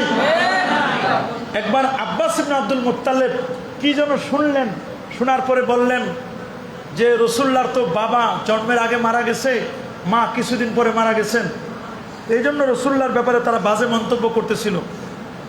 বাজে মন্তব্য করলে আল্লাহ নবীর কাছে গিয়ে এই কথাগুলো বললেন যে রসুলের বাপ নাই, বাপ সারা সন্তান, নাউজুবিল্লাহ। এক পর্যায়ে আল্লাহ নবী ফাকাম আলাল মিম্বারে দাঁড়ালেন, দাঁড়ায় বলেন মান আনা, বলো তো আমি কে? সাহাবায়ে কেরাম বলে আনতা রসুলুল্লাহ, আপনি আল্লাহ রসুল। বলে আমি আল্লাহ রসুল ঠিক আছে, তবে আমার তো পরিচয় আছে, আনা মোহাম্মদ ইবনে আবদুল্লাহ ইবনে আব্দুল মুত্তালিব, আমি মোহাম্মদ, আমার বাবার নাম আবদুল্লাহ, আমার দাদা আব্দুল মুত্তালিব, আমি মক্কায় জন্ম নিয়েছি, আমার মা আছে, বাবা আছে, নানা আছে, নানি আছে, দাদা দাদি সব আছে। খারাজতু মিন নিকাহিন, আমি বৈবাহিক সূত্রে জন্মগ্রহণ করছি। লাস্তু মিন সেফাইল জাহিলিয়া, জাহিলি যুগের কোনো কিছু স্পর্শ করে নাই। মিল্লাদুন আদম, আমি থেকে আদম পর্যন্ত আমাদের বংশ পরম্পরায় জন্ম নিয়েছি। আমার জন্ম আছে। আনান নাবিউল কাযিব, আনা মুহাম্মদ ইবনে আব্দুল মুত্তালিব, আব্দুল্লাহ ইবনে আব্দুল মুত্তালিব, আমার জন্ম আছে। নবীর জন্ম নবী নিজেই প্রকাশ করেছেন, সুবহানাল্লাহ বলে। তাহলে নবীর জন্ম বৃত্তান্ত আলোচনা করা যাবে কি না? কি বাবা, যাবে কি না? সহিহ বুখারী 764 পৃষ্ঠা কিতাবুন নেকার মধ্যে হযরত উরওয়া রাদিয়াল্লাহু তাআলা আনহু বলেন, কাট্টা কাফের আবুল আহাব বসা ছিল খানায় কাবার সামনে। আবুল আহাবের দাসী সুয়াইবিয়া, এগুলো আপনারা সবসময় শুনেন। সুয়াইবিয়া যখন আসলো নবীকে, আমার নবীর জন্মের কথা যখন আবুল আহাবকে শুনাইলো, আবুল আহাব খুশি হয়ে নবীর জন্মে আনন্দে আতিশয্যে খুশি হয়ে দাসী সুয়াইবিয়াকে আজাদ করলো। এই আজাদ করার কারণে আব্বাস ইবনে আব্দুল মুত্তালিব স্বপ্নে দেখলেন যে আবুল আহাব কবরের কি খবর? বলে কবর তো খবর করে দিয়েছে, কঠিন অবস্থা, আমি কঠিন পরিস্থিতি আছি, তবে সপ্তাহের সোমবার দিন এক আঙ্গুলে দুধ পায় আর এক আঙ্গুলে মধু পায়, এতে আমার কবরের আযাব হালকা হয়।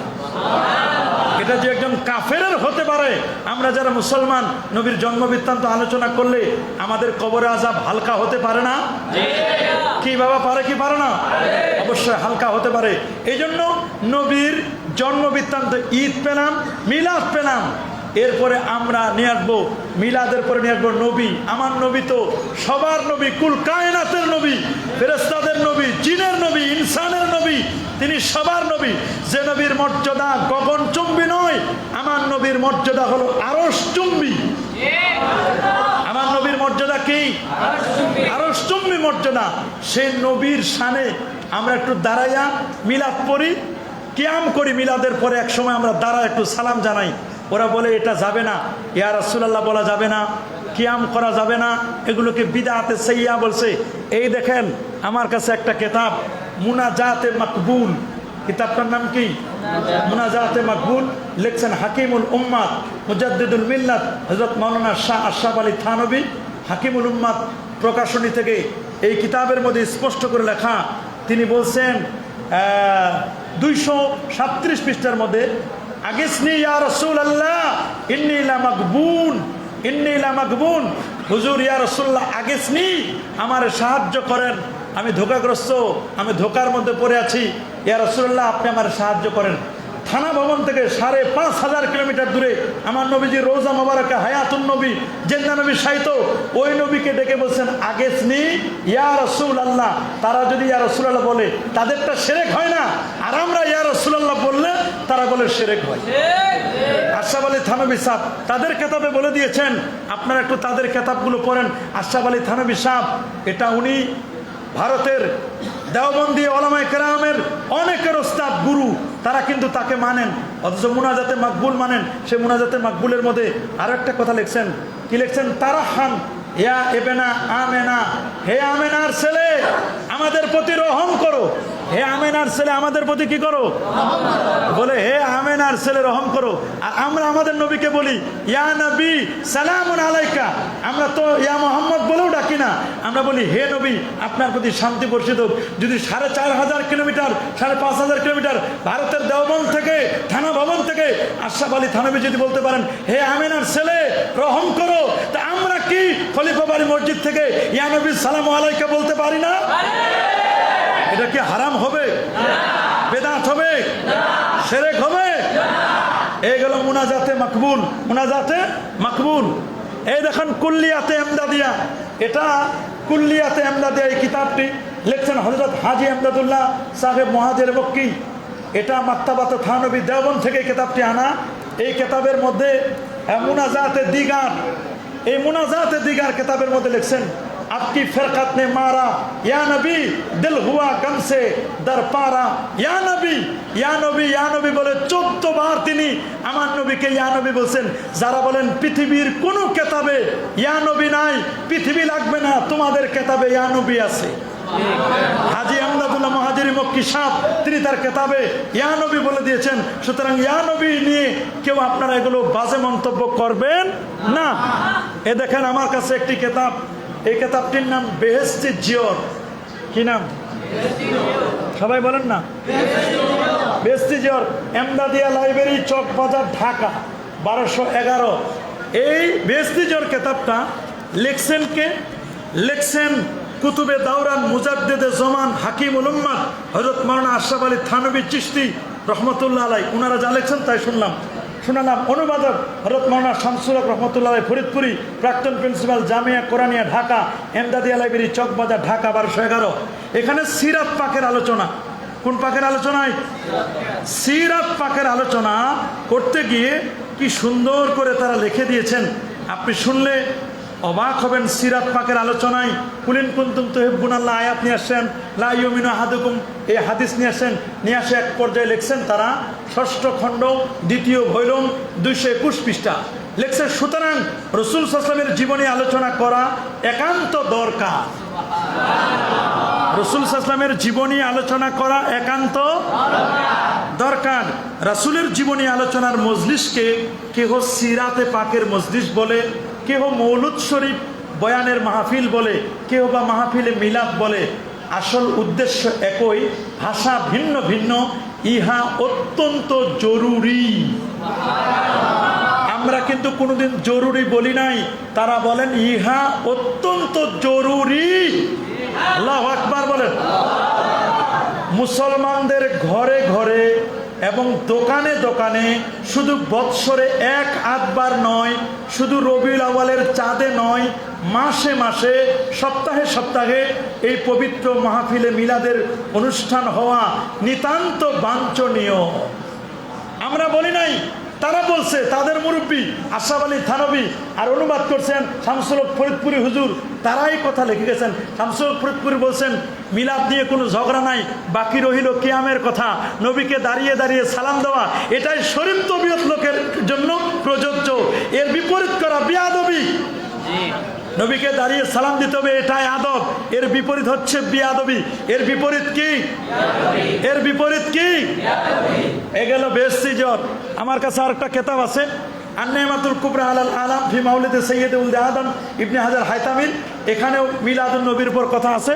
তো এটা আমি বললাম না, তাদের আরেকটা কিতাব বুখারী শরীফ, হামিদিয়া লাইব্রেরি লিমিটেড, 65 চক সার্কুলার রোড, ঢাকা। এই কিতাবটা লিখেছেন আপনার শাইখুল হাদিস আল্লামা আজিজুল হক সাহেব। কে? শাইখুল হাদিস সাহেবের নাম শুনেন নাই? শাইখুল হাদিস আল্লামা আজিজুল হক সাহেব এই কিতাবটা লিখছেন, বুখারী শরীফ সিরাতুন নবী সংকলন।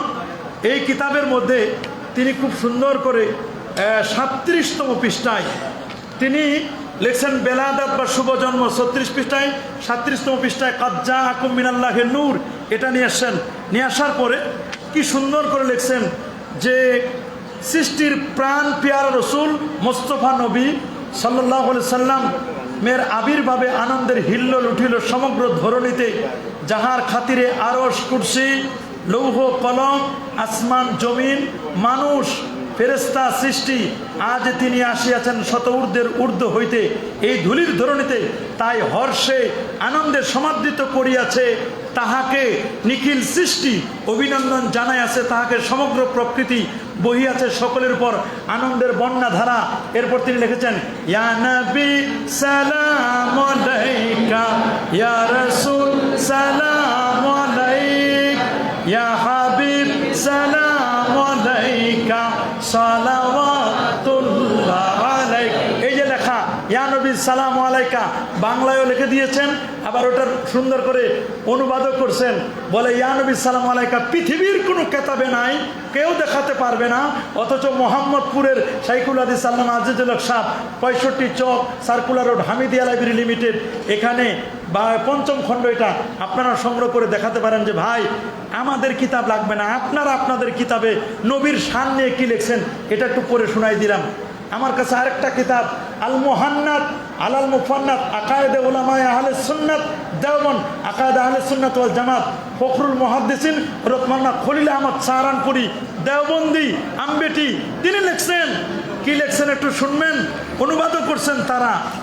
এই কিতাবটা আপনি শুনলে অবাক হবেন যে আল্লাহর হাবিব সাল্লাল্লাহু আলাইহি সাল্লামের জন্ম বৃত্তান্তের ব্যাপারে তারা কত সুন্দর করে লিখে দিয়েছেন।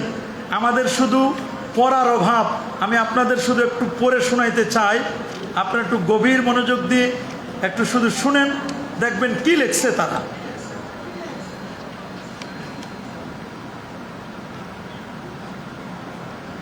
এই লিখছেন, বাংলায়ও আছে, উর্দুও আছে, আরবিতেও আছে। আসওয়ালুল ওয়াহিদ ওয়াল ইশরুন 21 নম্বর প্রশ্ন। কি লিখছে? লিখছেন আতাকুলুনা আন্না যিকরা বিলাদাতিহি সাল্লাল্লাহু আলাইহি ওয়াসাল্লাম মুস্তাকবাহুন শারআন মিনাল বিদআতিস সাইয়্যাতিল মুহাররামা আম গায়রু যালিক। যে প্রশ্ন, আপনারা কি এই বক্তব্যের প্রবক্তা যে হুজুর পাক সাল্লাল্লাহু আলাইহি ওয়াসাল্লামের জন্ম বৃত্তান্ত মিলাদ বর্ণনা করা শরীয়তের দৃষ্টিকোণ থেকে মন্দ, হারাম, বিদাতে সাইয়্যা, নাকি অন্য কিছু প্রশ্ন করছে। উত্তর আল জবাব হাশা আন ইয়াকুলা আহাদুম মিনাল মুসলিমিন ফাদলান আন নাকুলা নাহনু আন্না যিকরা বিলাদাতিহি আশ-শরীফা আলাইহিস সালাতু ওয়াস সালাম বাল ওয়া যিকরু গুবারে নাআলিহি ওয়া বাউলু হিমারিহি সাল্লাল্লাহু আলাইহি মুস্তাকবাহুন মিনাল বিদআতিস সাইয়্যাতিল মুহাররামাতি ফালা হাওলা ওয়ালা কুওয়াতা ইল্লা বিল্লাহ। এবছর ফাল আহওয়ালুল্লাতী লাহা আদনা তাআল্লুকি বিরাসূলিল্লাহি সাল্লাল্লাহু আলাইহি ওয়াসাল্লাম যিকরুহা মিন আহাব্বিল মানদুবাত ওয়া আলাল মুস্তাহাব্বাত। আল্লাহু আকবার। তারা জবাব লিখছেন, আপনি শুনলে অবাক হবেন। এর আপনার 57তম পৃষ্ঠায় শুরু হয়েছে জবাবটা। আমরা তো অনেক পরের কথা, কশ্চিন কালেও কোনো মুসলমান কথা বলতে পারে না যে রাসূল সাল্লাল্লাহু আলাইহি ওয়াসাল্লামের জন্মবৃত্তান্ত বর্ণনা করা, বরং তার পাদুকার ধুলাবালি, পাদুকা মানে তার জুতা মোবারকের ধুলাবালি, তারপরে তার গাধার মূত্র সংক্রান্ত আলোচনা করা, মন্দ, হারাম, বেদাতে সাইয়ার কথা বলছেন যে এগুলোর আলোচনা করা, এগুলো মন্দ বলা, হারাম বলা, বেদাত বলা, এটা কোনো মুসলমান বলতে পারে না। বরং যে সকল অবস্থায় হুজুর সাল্লাল্লাহু আলাইহি ওয়াসাল্লামের সাথে সামান্যতম সম্পর্ক রাখে তার আলোচনা আমাদের নিকট সর্বোত্তম মুস্তাহাব, অত্যন্ত পছন্দনীয় নেক আমল। আল্লাহু আকবার। সমস্ত আকায়েদে ওলামায়ে দেওবন্দ আল মুহান্নাত আলাল মুফান্নাত, এই কিতাবটা ওনারাই লিখছেন। উর্দু, আরবি খলিল আহমদ সাহারানপুরি অনুবাদ করছেন, ওই কমই হুজুরে না, অনুবাদ করেও সেখানে স্পষ্ট করে বলে দিয়েছেন নবীর জন্ম বৃত্তান্ত উঁচু তবকার ব্যাপার। নবী যে ঘোড়া, গাধা, উঠে চড়েছেন, ওটার পেশাবেরও যদি আলোচনা করা হয়, এর গোবরের যদি আলোচনা করা হয়, গুবারে নালি, ধুলাবাড়ির যদি আলোচনা করা হয়, এদের পেশাবেরও যদি আলোচনা করা হয়, এটা উঁচু তবকার মুস্তাহাব হবে। আল্লাহু আকবার বলেন। এ দেখেন আমার কাছে আরেকটা কিতাব আশ-শিহাবুস সাকিব, ওয়াহাবি, বেদাতি ও দেওবন্দির সত্য কোন পথে, আল্লামা মুফতি নুরুল্লাহ রহমতুল্লাহ, মুফতি মোহাম্মদ নাসরুল্লাহ নূর, ব্রাহ্মণবাড়িয়া থেকে এই বইটি ছাপানো হয়েছে। এই বইয়ের মধ্যে 151তম পৃষ্ঠায় আপনারা মিলাদুন নবী সাল্লাল্লাহু আলাইহি ওয়াসাল্লাম সম্পর্কে তারা সুন্দর করে লিখে দিয়েছেন। 151তম পৃষ্ঠায় একটা শিরোনামে দিয়েছেন মিলাদুন নবী সাল্লাল্লাহু আলাইহি ওয়াসাল্লাম ওয়া তাসকিরায়ে আউলিয়া। মিলাদুন নবী সাল্লাল্লাহু আলাইহি ওয়াসাল্লাম ওয়া তাসকিরায়ে আউলিয়া বইটা হলো আশ-শিহাবুস সাকিব। এই বইটা ওনারা রিসেন্টলি অনুবাদ করছেন। আমাদের কাছে উর্দু বইটাও আছে, সেখানে নবীজির জন্ম বৃত্তান্ত আলোচনা করা যাবে নির্দ্বিধায়, বলছেন জন্ম বৃত্তান্ত আলোচনা করতে কোনো বাধা নাই। আমার কাছে আরেকটি বই কিতাব আছে এমদাদুল ফতোয়া জাদিদ, এই নতুন হাজী এমদাদুল্লাহ মুহাজিরি মক্কি সাহেবের এমদাদুল ফতোয়া কিতাবের মধ্যে খুব চমৎকার করে 249 পৃষ্ঠার মধ্যে লিখছেন নবীজির জন্ম বৃত্তান্ত মিলাদ মাহফিল করা এটা উত্তম কাজ। এমদাদুল সাইয়া নয়, বরং এটি উত্তম কাজ। আর নবীর সম্মানে দাঁড়িয়ে যাওয়া হাসা ইয়াকুনা কুফরান কাল্লা, কখনো নবীর শানে মিলাদ করা, কিয়াম করা এটা কখনো কুফরি হতে পারে। এই যে দেখেন ফতোয়ায়ে দারুল উলুম দেওবন্দ, ফতোয়ায়ে দারুল উলুম দেওবন্দ দ্বিতীয় খণ্ডের আজিজুল মুক্তাদি হিসাবে লেখা, ইয়ানি আজিজুল ফতোয়াও বলা হয় এটাকে। এই কিতাবের মধ্যে বিদআত লুগাবি দুই প্রকার, শরিয়ার কোনো বলছেন শরিয়াতে বেদাতের কোনো তেমন ভাগ নাই, এটার 155 পৃষ্ঠা, এবং শর্ত সাপেক্ষে মিলাদুন নবী যে জায়েজ 162 পৃষ্ঠার মধ্যে শর্ত সাপেক্ষে যদি নারী পুরুষের অবাধ বিচরণ না থাকে, দিন ফিক্সড না করে, এইভাবে যদি নবীর জন্ম বৃত্তান্ত আলোচনা করে, নিঃসন্দেহে মিলাদুন নবী জায়েজ। মিলাদুন নবী কি? ফতোয়ায়ে দারুল উলুম দেওবন্দের মধ্যে লিখছেন ফায়সালায়ে হাফতে মাসাইল 7টা মাসালার ফতোয়া মিলাদ শরীফের ফতোয়ায় লিখছেন হাজী আমদাদুল্লাহ মুহাজির মক্কি। তিনি বলছেন মাই ফকির মশরাব ये है मैं हर साल मिलाद और कियाम करता हो, मैं कियाम में बेहद लुत्फ ও লজ্জাত পাতা হো। প্রতি বছর আমার বাসায় মিলাদ পড়ি, কিয়াম করি, নূর নবীর তাজিমে দাঁড়াইয়া সালাম জানাই, এতে আমি মজা পাই, স্বাদ পাই। আল্লাহু আকবার বলেন। আল্লামা আব্দুল হক এলাহাবাদী তিনি আদ-দুররুল মুনাজ্জাম ফি মাউলিদিন নবীল মুআজ্জাম এই কিতাবের মধ্যে বলছেন যে তোমরা মিলাদুন নবীর হাদিস পাও না। তিনি 218টা হাদিস নকল করে মিলাদুন নবীর উপর, রাসূলুল্লাহর জন্মবৃত্তান্তের উপর তিনি কিতাব লিখেছেন। ইমাম মোল্লা আলী কারি আল মাউরিদুর রাবি ফি মাউলিদিন নবী এর উপরে কিতাব লিখেছেন। আল্লাহু আকবার বলেন। আল জাওহারুল মুনাজ্জাম কিতাবের মধ্যে আল্লামা ইমাম ইবনু হাজার হাইতামি আর শাফি রাহিমাহুল্লাহ তিনিও মিলাদের কিয়ামকে তিনি মুস্তাহাসান বলেছেন, উত্তম বলেছেন। আমরা নবীর শানে মিলাদ পড়ি, কিয়াম করি, নবীর তাজিম করি, যে নবীর মর্যাদা আরশচুম্বী নবীকে আমার আল্লাহ এই পৃথিবী থেকে নিয়ে ইয়াসরিব, বেতেলহাম, বাইতুল মুকাদ্দাস, সেখান থেকে নিয়ে চন্দ্র, সূর্য, গ্রহ, নক্ষত্র, Neptune, Pluto, galaxy, milky, nova, supernova, Proxima Centauri, Andromeda galaxy cross করে আমার নবী প্রথম আকাশ, দ্বিতীয়, তৃতীয়, চতুর্থ, পঞ্চম, ষষ্ঠ, সপ্তম আকাশ পার দিয়ে সিদরাতুল মুনতাহার পরে 70,000 নূরের পর্দা পার দিয়ে আল্লাহ পাকের আরশে গিয়ে আল্লাহকে দেখলেন। আল্লাহ বলেন দোস্ত আপনি এমন এক জায়গায় আসেন, এই জায়গায় আগে কেউ আসে নাই, পরে কেউ আসবে না, এ পর্যন্ত এনে আমি আল্লাহ আপনার শান, আপনার মান, আপনার ইজ্জত, আপনার তাজিম, আপনার তাওকির, আপনার পোস্ট পজিশন আমি আল্লাহ বাড়াই দিলাম। কি দুলোকে, কি ভুলোকে, গ্রহে, নক্ষত্রে, আজানে, একামতে, মসজিদে, মাদ্রাসায়, খানকায়, ওয়াজে, মাহফিলে, কোরআনে, খুতবায়, বিবাহে, সব জায়গায় আমার আল্লাহর নাম যেখানে, তার বন্ধুর নামও সেখানে। সেই নবীকে কি মাইনাস করা যাবে? জোরে বলেন। সে নবীর ঈদে মিলাদুন নবী আমরা উদযাপন করি। আমরা আর কি করি? 145টি দেশে ঈদে মিলাদুন নবী উদযাপিত হয়। আমাদের বাংলাদেশে রাষ্ট্রীয়ভাবে ঈদে মিলাদুন নবী বছর উদযাপিত হলো, আলহামদুলিল্লাহ। জাতীয় মসজিদেও আমি একদিন আলোচনা করে আসছি, জাতীয় মসজিদে ঈদে মিলাদুন নবী রাষ্ট্রীয়ভাবে উদযাপিত হয়েছে। ইয়ামানে হয়েছে, সৌদি আরবে রাষ্ট্রীয় ছুটি ঘোষণা করা হয়েছে। আল্লাহু আকবার বলেন। আফগানিস্তান সহ 145টি দেশে ঈদে মিলাদুন নবী উদযাপন করা হয়। যারা বলেন নাই তোমাদের বড় বড় হুজুর চট্টগ্রাম প্যারেড ময়দানে ইয়া নবী সালাম আলাইকা মিলাদ করছে, কিয়াম করছে, তোমরা এখন ভুলে যেতে পারো। আমরা কিন্তু ভুলে যাই। ভারতের হায়দ্রাবাদের মুখ্যমন্ত্রী আপনি শুনলে অবাক হবেন, ঈদে মিলাদুন নবীর অনুষ্ঠানের জন্য আগে থেকে প্রোগ্রাম করলো। 3 মাস আগে বললো কে কত সুন্দর করে আমার নবীর শানে কবিতা লিখতে পারো। কবিতা জমা হলো 10,000-এর উপরে। 10,000 কবিতা থেকে বাছাই করলো 100 থেকে 25টি থেকে 10টি কবিতা বাছাই করলো। সরকারি, আধা সরকারি, এমপি, মন্ত্রী, মাদ্রাসা, স্কুল, কলেজ, ইউনিভার্সিটির সবাই কে কত সুন্দর করে নবীর শানে কবিতা লিখতে পারে। কবিতা লেখলো, 10,000-এর উপরে সেখান থেকে বাছাই করলো 25 থেকে 10, 10টা থেকে 5টা, 5টা থেকে 3টা, 3টা থেকে যে কবিতা ফার্স্ট হলো সেই কবিতাটা লিখেছিল ভারতের হায়দ্রাবাদের মুখ্যমন্ত্রী, নবীর শানে কবিতা লিখেছিল। কি লিখছিল? আগার সারাক্ত গরব হো এক মাল কা আন্দার, আগার আরশ তো ফরশ, ফরশ তো আরশ পুর দিরহাম দিনার, আর বাহার সে দুর ফালেজ বানে কুহে তার, আর এক তরফ হো মেরে সৈয়দে আবরার। আল্লাহু আকবার। মাশরিক থেকে মাগরিব, পূর্ব থেকে পশ্চিম পর্যন্ত সব দামি জিনিস এক জায়গায়।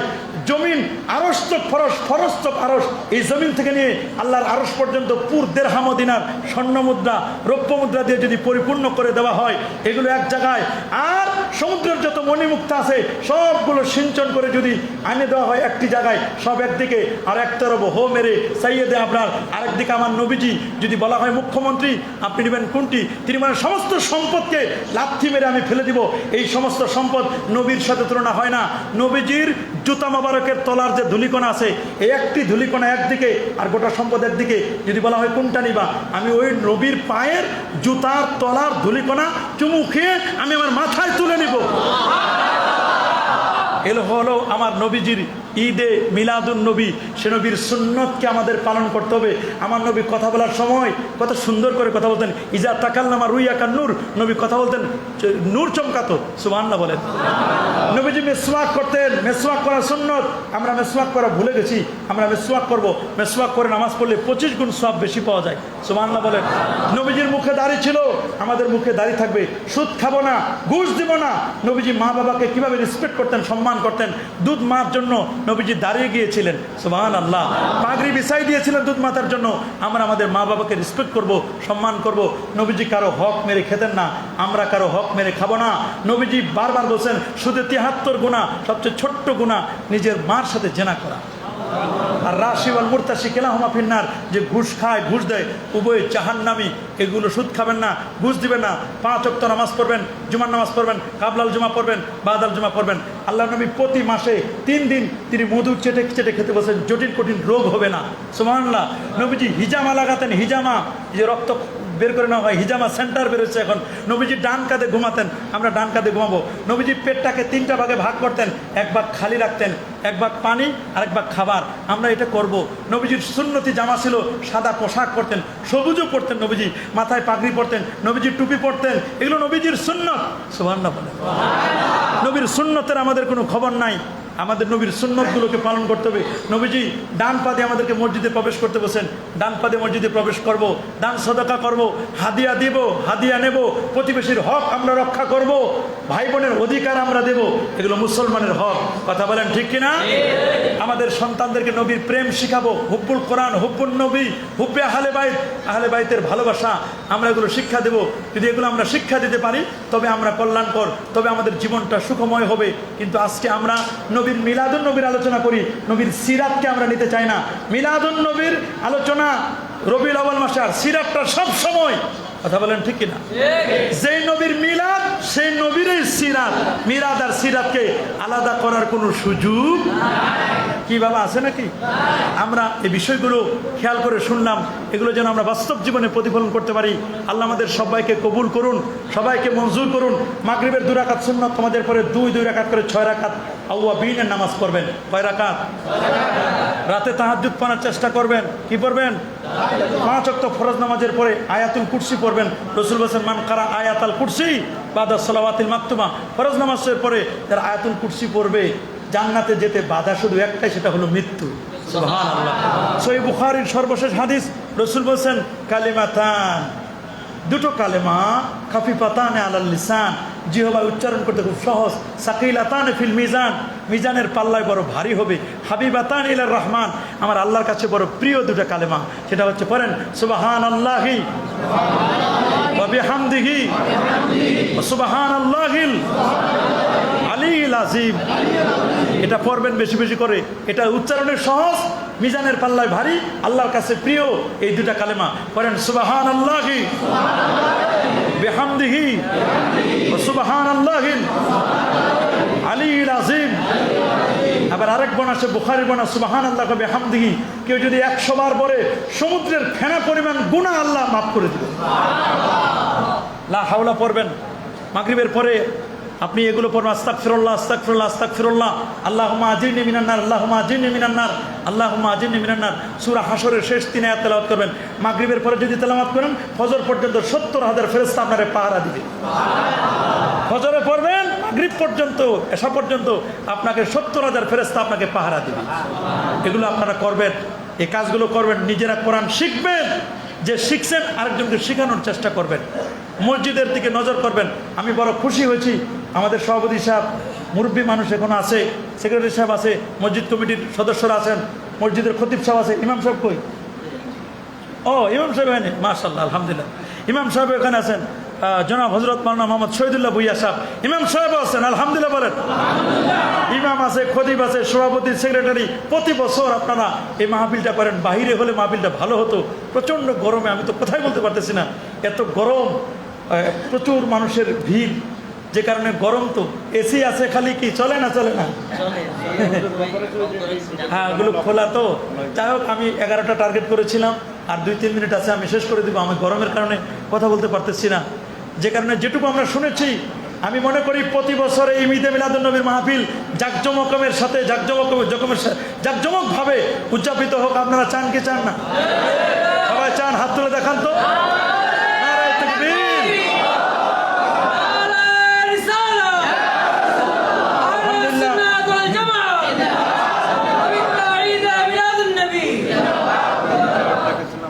জি,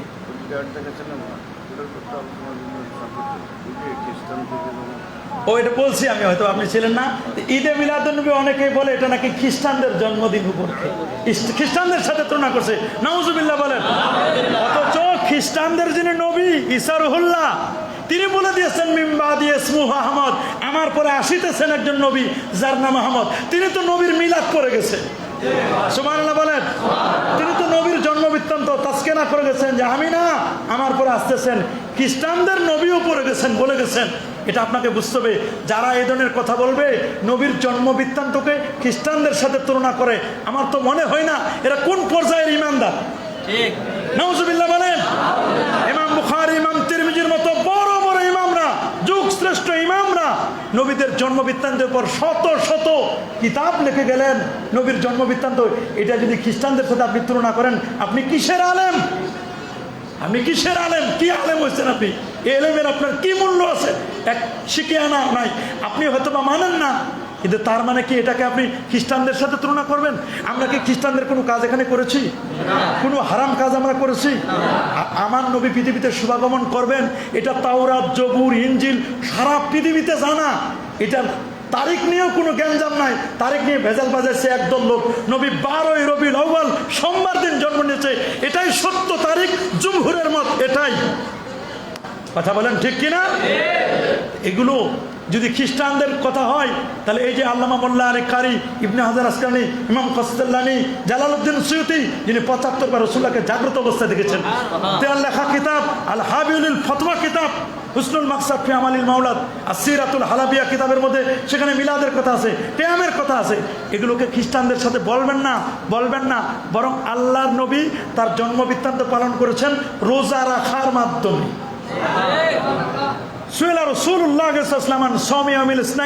সোমবার দিন রোজা রাখা সম্পর্কে জিজ্ঞেস করা হলো। সহিহ মুসলিম প্রথম খণ্ড 364 পৃষ্ঠা। রাসূল বলেন, সোমবারে রোজা রাখো, ফিহে উলিদতু, এই দিন আমার মিলাদ, আমি জন্ম নিয়েছি সোমবার। আমি জন্ম নিয়েছি কি বার? নবী তার জন্মদিনে রোজা রেখে পালন করছেন। আমরাও নবীর জন্মদিনে রোজা রাখবো। সোমবারে আমরা রোজা রাখি না? আমাদের মা বোনেরা রোজা রাখে না? মক্কা শরীফ যান, মদিনা শরীফে যান, সোমবার দিন, বৃহস্পতিবারের দিন ইফতারির আয়োজন করে ওরা। মনে হয় রমজান মাস চলতেছে, এত বিশাল ইফতারের আয়োজন। আল্লাহু আকবার বলেন। সোমবার দিন রোজা রাখবো আমরা, আমরা নবীর ঈদে মিলাদুন্নবী পালন করি। এটা নাজায়েজ কিছু নয়, এটা হারাম কিছু নয়। ওরা অন্ধ মৌলবী, ওরা দলিল পায় না। কথা বলেন ঠিক কিনা?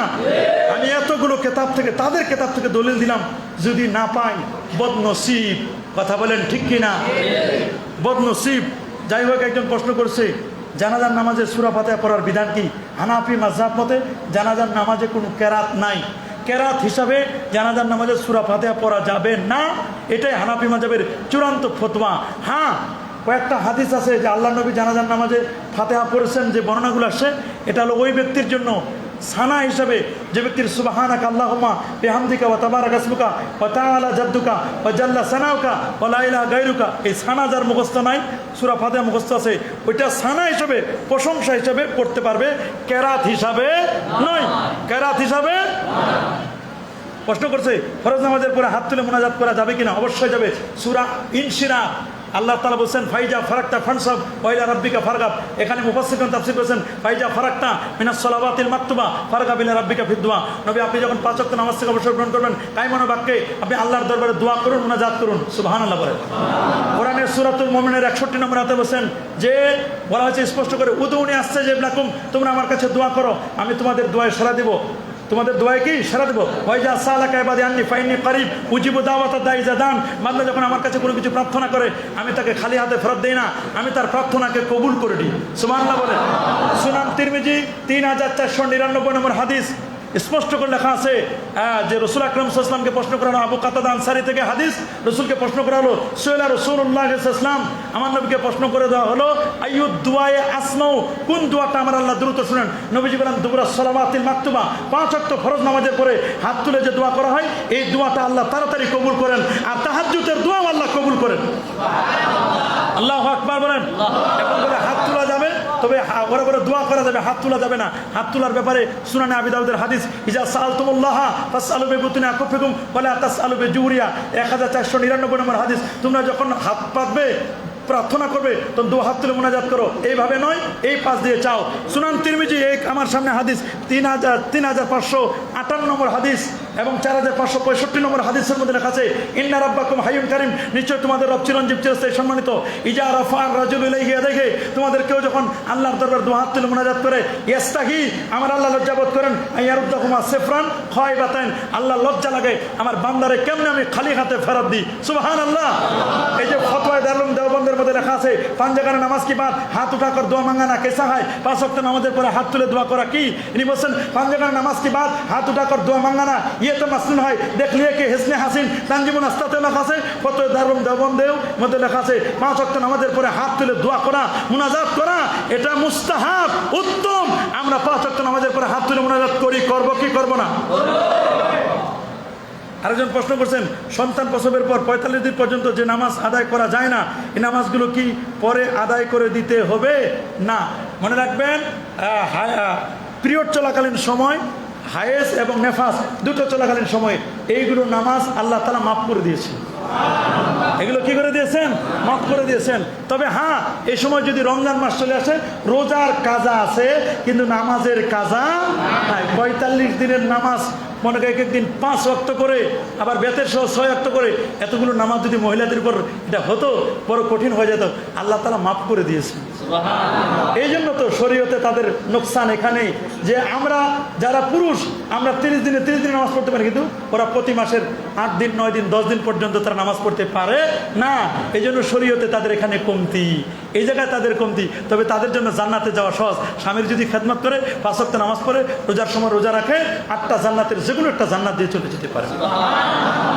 আল্লাহু আকবার বলেন। এরপরে আসলো ইসালের সওয়াব সম্পর্কে বলছেন। ইসাল মানে পৌঁছায় দেওয়া, সওয়াব মানে নেকি, নেকি পৌঁছায় দেওয়া।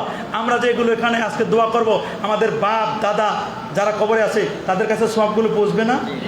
পৌঁছবে না? সূরা হাশরের 10 নম্বর আয়াতে বলেন যে রব্বানা গফির লানা ওয়া লিইখওয়ানিনাল্লাযিনা সাবাকুনা বিল ঈমান, রব্বানা, হে আমাদের রব, ইগফির লানা, আপনি আমাদেরকে ক্ষমা করে দিন, আল্লাযিনা সাবাকুনা বিল ঈমান, যারা আমাদের পূর্বে ঈমান নিয়ে চলে গেছে, আল্লাহ তাদেরকে মাফ করে দিন। তাহলে তাদের জন্য আমরা দোয়া করি। এই যে দোয়া করলাম পূর্ববর্তীদের জন্য, তাহলে নিঃসন্দেহে দোয়া করতে কোনো বাধা কি বলেন? বাধা আছে? বাধা নাই। হাদিস শরীফের মধ্যে আছে, বুখারীতে আসছে, তিরমিজিতে আসছে, মুসলিম আছে, ইযা মাতাল ইনসান ইনকাতা আনহু আমালু, মানুষ যখন মারা যায় সমস্ত আমলনামা বন্ধ হয়ে যায়, ইল্লা মিন সালাস, 3টি আমল ছাড়া। তার মধ্যে একজন হচ্ছে ওয়ালাদুন সালিহুন ইয়াদু লাহু, নেককার সন্তান যখন দোয়া করে, এই দোয়া মা বাবার কবরে পৌঁছে যায়। সুবহানাল্লাহ। তাহলে ইসালের সওয়াব, ইসাল মানে পৌঁছায় দেওয়া, সওয়াব মানে নেকি। নেকি পৌঁছায় দেওয়া হয়।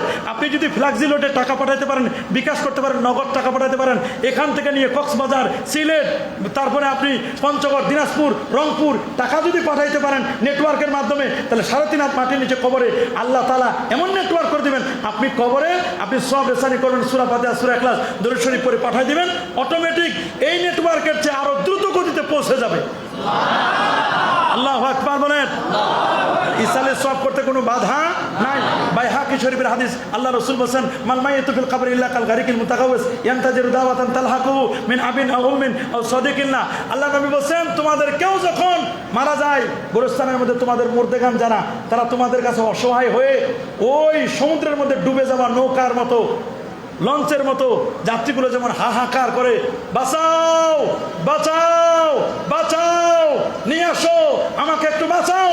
আপনাদের মা, বাবা, দাদা, দাদি, নানা, নানি, আত্মীয় স্বজন কবরের মধ্যে বসে আমাদেরকে রক্ষা করো, আমাদের জন্য দোয়া করো, আমাদের জন্য রক্ষা করো, আমাদের জন্য দোয়া করো, আসো না আমাদের জন্য একটু দোয়া করো না। সূরা ফাতিহা, সূরা ইখলাস, দরুদ শরীফ পড়ে এই যে হাদিয়া পাঠাইলেন, এই হাদিয়া দুনিয়াতে একজন আরেকজনকে হাদিয়া দিলে যেমন খুশি হয়, কবরবাসীকে সূরা ফাতিহা, সূরা ইখলাস পড়ে হাদিয়া দিলে তার চেয়ে কোটি গুণে খুশি হয়। আকায়েদে নাসাফি স্পষ্ট লেখা আছে, ইন্না দুআ আল আহইয়া লিল আমওয়াত নাফুন লাহুম, নিশ্চয় জীবিত ব্যক্তিদের দোয়া মৃত ব্যক্তিদের জন্য এটি উপকারে আসে। ইন্নাল্লাহ তাবারাকা ওয়া তাআলা ইউজিবুদ দাওয়াত ওয়া ইয়াকদিল হাজাত, আল্লাহ বান্দার দোয়াকে কবুল করেন, তার হাজতকে পূরণ করেন। নিঃসন্দেহে ইসালে সওয়াব এটি জায়েজ জায়েজ জায়েজ, একটা নয়, দুটা নয়, আমার তো 100 হাদিস এই মুহূর্তে মুখস্থ আছে, 100 হাদিস। আলহামদুলিল্লাহ, এই মুহূর্তে আমি এখানে বসে 100 হাদিস বলতে পারবো শুধু ইসালে সওয়াবের উপর। সময় আমরা বেশি করব না, যে কারণে প্রচণ্ড গরমের কারণে আমাদের কাছে যে কয়টি প্রশ্ন করেছিল প্রত্যেকটি প্রশ্নের আমরা উত্তর দিয়েছি। আল্লাহ তাআলা আমাদের নেক আমল করবার তৌফিক দান করুন, সকলে বলে আমিন। কই বলছি তো জানাজা নামাজের পরে সূরা ফাতিহা পড়া যাবে কিনা বলছি, কি বলি নাই? বলছি কেরাত হিসাবে পড়া, দোয়া হিসাবে, সানা হিসাবে পড়া যাবে। কি হিসাবে? আমরা 5 ওয়াক্ত নামাজ পড়বো, হাত উঠাবো এই পর্যন্ত, হাত বাঁধবো নাভির নিচে, 2 পা ইয়ামাহা ফাঁক করবো না, 4 আঙ্গুল ফাঁক রাখবো। ইমাম কেরাত বলে আমরা আর কেরাত পড়বো না, কেরাতুল ইমাম কেরাতুল মুক্তাদি, ইমামের কেরাতটাই হচ্ছে মুক্তাদির কেরাত, ঠিক কিনা বলেন? সাউতা আমিন বলবো চুপি চুপি সারে, আমিন চুপি চুপি সারে বলবো। হাত এই পর্যন্ত নয়, এই পর্যন্ত যাবো, এখানে বাঁধবো, আমিন হবে আস্তে আস্তে। আমাদের তারাবি নামাজ 8 রাকাত নয়, আমাদের তারাবি হবে 20 রাকাত। কয় রাকাত? 20 রাকাত। কয় রাকাত? 8 রাকাত পরে 12 রাকাত মাইনাস করে পড়ো, দেখা যাবে হাসরের ময়দানে আমরা যারা 20 রাকাত করি আমাদের সেজদা হবে 40টা, যারা 8 রাকাত করে তাদের সেজদা হবে 16টা। আমরা সেজদা বেশি দিব, আমাদের তারাবি হবে 20 রাকাত। কয় রাকাত? বেতের নামাজ হবে 3 রাকাত। কয় রাকাত? মাথায় গোল টুপি দিবেন। কি টুপি? গোল টুপি দিবেন। এই বিষয়গুলো আপনারা খেয়াল করবেন। একামতে যখন হাইয়া আলাস সালাহ বলবে ওই সময় দাঁড়ানোর চেষ্টা করবেন, কাতার সোজা করবেন, আর ফেতনা ফাসাদ করবেন না। সমাজের মধ্যে ফেতনা ফাসাদ সৃষ্টি করা হত্যাকারীর চেয়েও অপরাধ, ঠিক কিনা বলেন? আপনার মিলাদ কেমন ভাল লাগে না, আপনি করবেন না, এটা আপনার হিসাব আপনি দিবেন। আমাদের ভাল লাগে, আমরা করি, করব, নবীর সুন্নতকে আমরা মানবো, ঠিক কিনা বলেন? আরেকজনকে বাধ্য করবেন না, এগুলো নফল বিষয়, মুস্তাহাব মুস্তাহসান বিষয়, এ নিয়ে আমরা বাড়াবাড়ি করতে চাই না। আপনারা বলেন, আমাদের দেশে যখন বিভিন্ন নেতা নেত্রীর জন্মবার্ষিকী পালন করা হয়, বিভিন্ন কবি গুরুদের জন্মবার্ষিকী পালন করা হয়, তাদের জন্ম বৃত্তান্ত আলোচনা করা হয়, কোনো মৌলবী ফতোয়া দেয় না। নবীর জন্মদিন আসলে আমরা কোনো হারাম করি না, বেদাত করি না, বরং নবীর বায়োগ্রাফি, নবীর জীবনী আলোচনা করি, নবীর প্রতি দরুদ পড়ি, সালাম জানাই, নবীকে ইয়া নবী বলি, বালাগাল্লাহ পড়ি। এগুলো পড়া কি হারাম কাজ? নবীর জন্ম বৃত্তান্তের সময় আসলে মৌলবী মেম্বারে দাঁড়াইয়া উল্টা পাল্টা ফতোয়া দেয়। কথা বলেন ঠিক কিনা? আরো জোরে বলেন ঠিক কিনা? মনে রাখবেন, বাংলাদেশের বার্থডে, বাংলাদেশের জন্মদিন হলো 26শে মার্চ। বাংলাদেশের জন্মদিন কবে? স্বাধীনতা দিবস না? বাংলাদেশ স্বাধীন হয়েছে না? মুক্তিযোদ্ধা নাই এখানে একজনও আছে? বাংলাদেশ 26শে মার্চ স্বাধীন হয়েছে, ঠিক কিনা? 16 ডিসেম্বর বিজয়। 16 ডিসেম্বর কি? আচ্ছা আপনারা বলেন, 16 ডিসেম্বর বিজয় দিবস, 26শে মার্চ স্বাধীনতা দিবস। স্বাধীনতা দিবসে প্যারেড ময়দানে, জাতীয় প্যারেড ময়দানে যখন মাননীয় প্রধানমন্ত্রী, রাষ্ট্রপতি, মন্ত্রী, এমপি, কর্মকর্তা, কর্মচারী, সচিব, আমলা কামলা, আধা সরকারি বেসরকারি, নারী পুরুষ, হিন্দু মুসলিম অমুসলিম, ছোট বড় সবাই মিলে যখন জাতীয় পতাকা উত্তোলন করে বসে থাকে না দাঁড়ায় থাকে? সবাই দাঁড়ায় না? গভীর মনোযোগ, সবাই দাঁড়ায় কি না? সবাই দাঁড়ায় যায়, বলে জাতীয় পতাকার প্রতি সম্মান প্রদর্শন এক, সবাই তখন দাঁড়িয়ে যায়। আরেকজন এদিকে গায়, আমার সোনার বাংলা আমি তোমায় ভালোবাসি। আমি শুধু বলতে চাই, ছোট্ট একটি পতাকা 10:6 সবুজের বুকে লাল, একটা পতাকার জন্য সবুজের বুকে লাল, আমার সোনার বাংলা আমি তোমায় ভালোবাসি। সোনার বাংলার ভালোবাসায় যদি তোমার আমার কোমর সোজা হয়, দাঁড়াতে পারো, নবীর ভালোবাসায় কেন কোমর সোজা করো না? কথা বলেন, নবীর ভালোবাসায় দাঁড়াইলে কেন ফতুয়াবাজি করো? সাবধান, আপনার পড়বেন না, আপনার ভালো লাগে না, আপনি পড়েন না, কিন্তু যারা পড়ে নবীর প্রেমে দাঁড়ায়, মিলাদ পড়ে, কিয়াম করে, চোখের পানি ছেড়ে ছেড়ে কাঁদে, লাখো কণ্ঠে ইয়া নবী সালামু আলাইকা, কোটি কণ্ঠে ইয়া নবী সালামু আলাইকা বলে, এটা আপনার সহ্য হতে না পারে। নবী প্রেমিকদের হৃদয়ে অবশ্যই এখানে হিল্লোল বয়ে যায়, আনন্দের বন্যা বয়ে যায়, ঠিক কিনা বলেন? নবীর মহব্বতে আমরা দাঁড়িয়ে সালাম দিব না? অবশ্যই দিব। আসুন নবীকে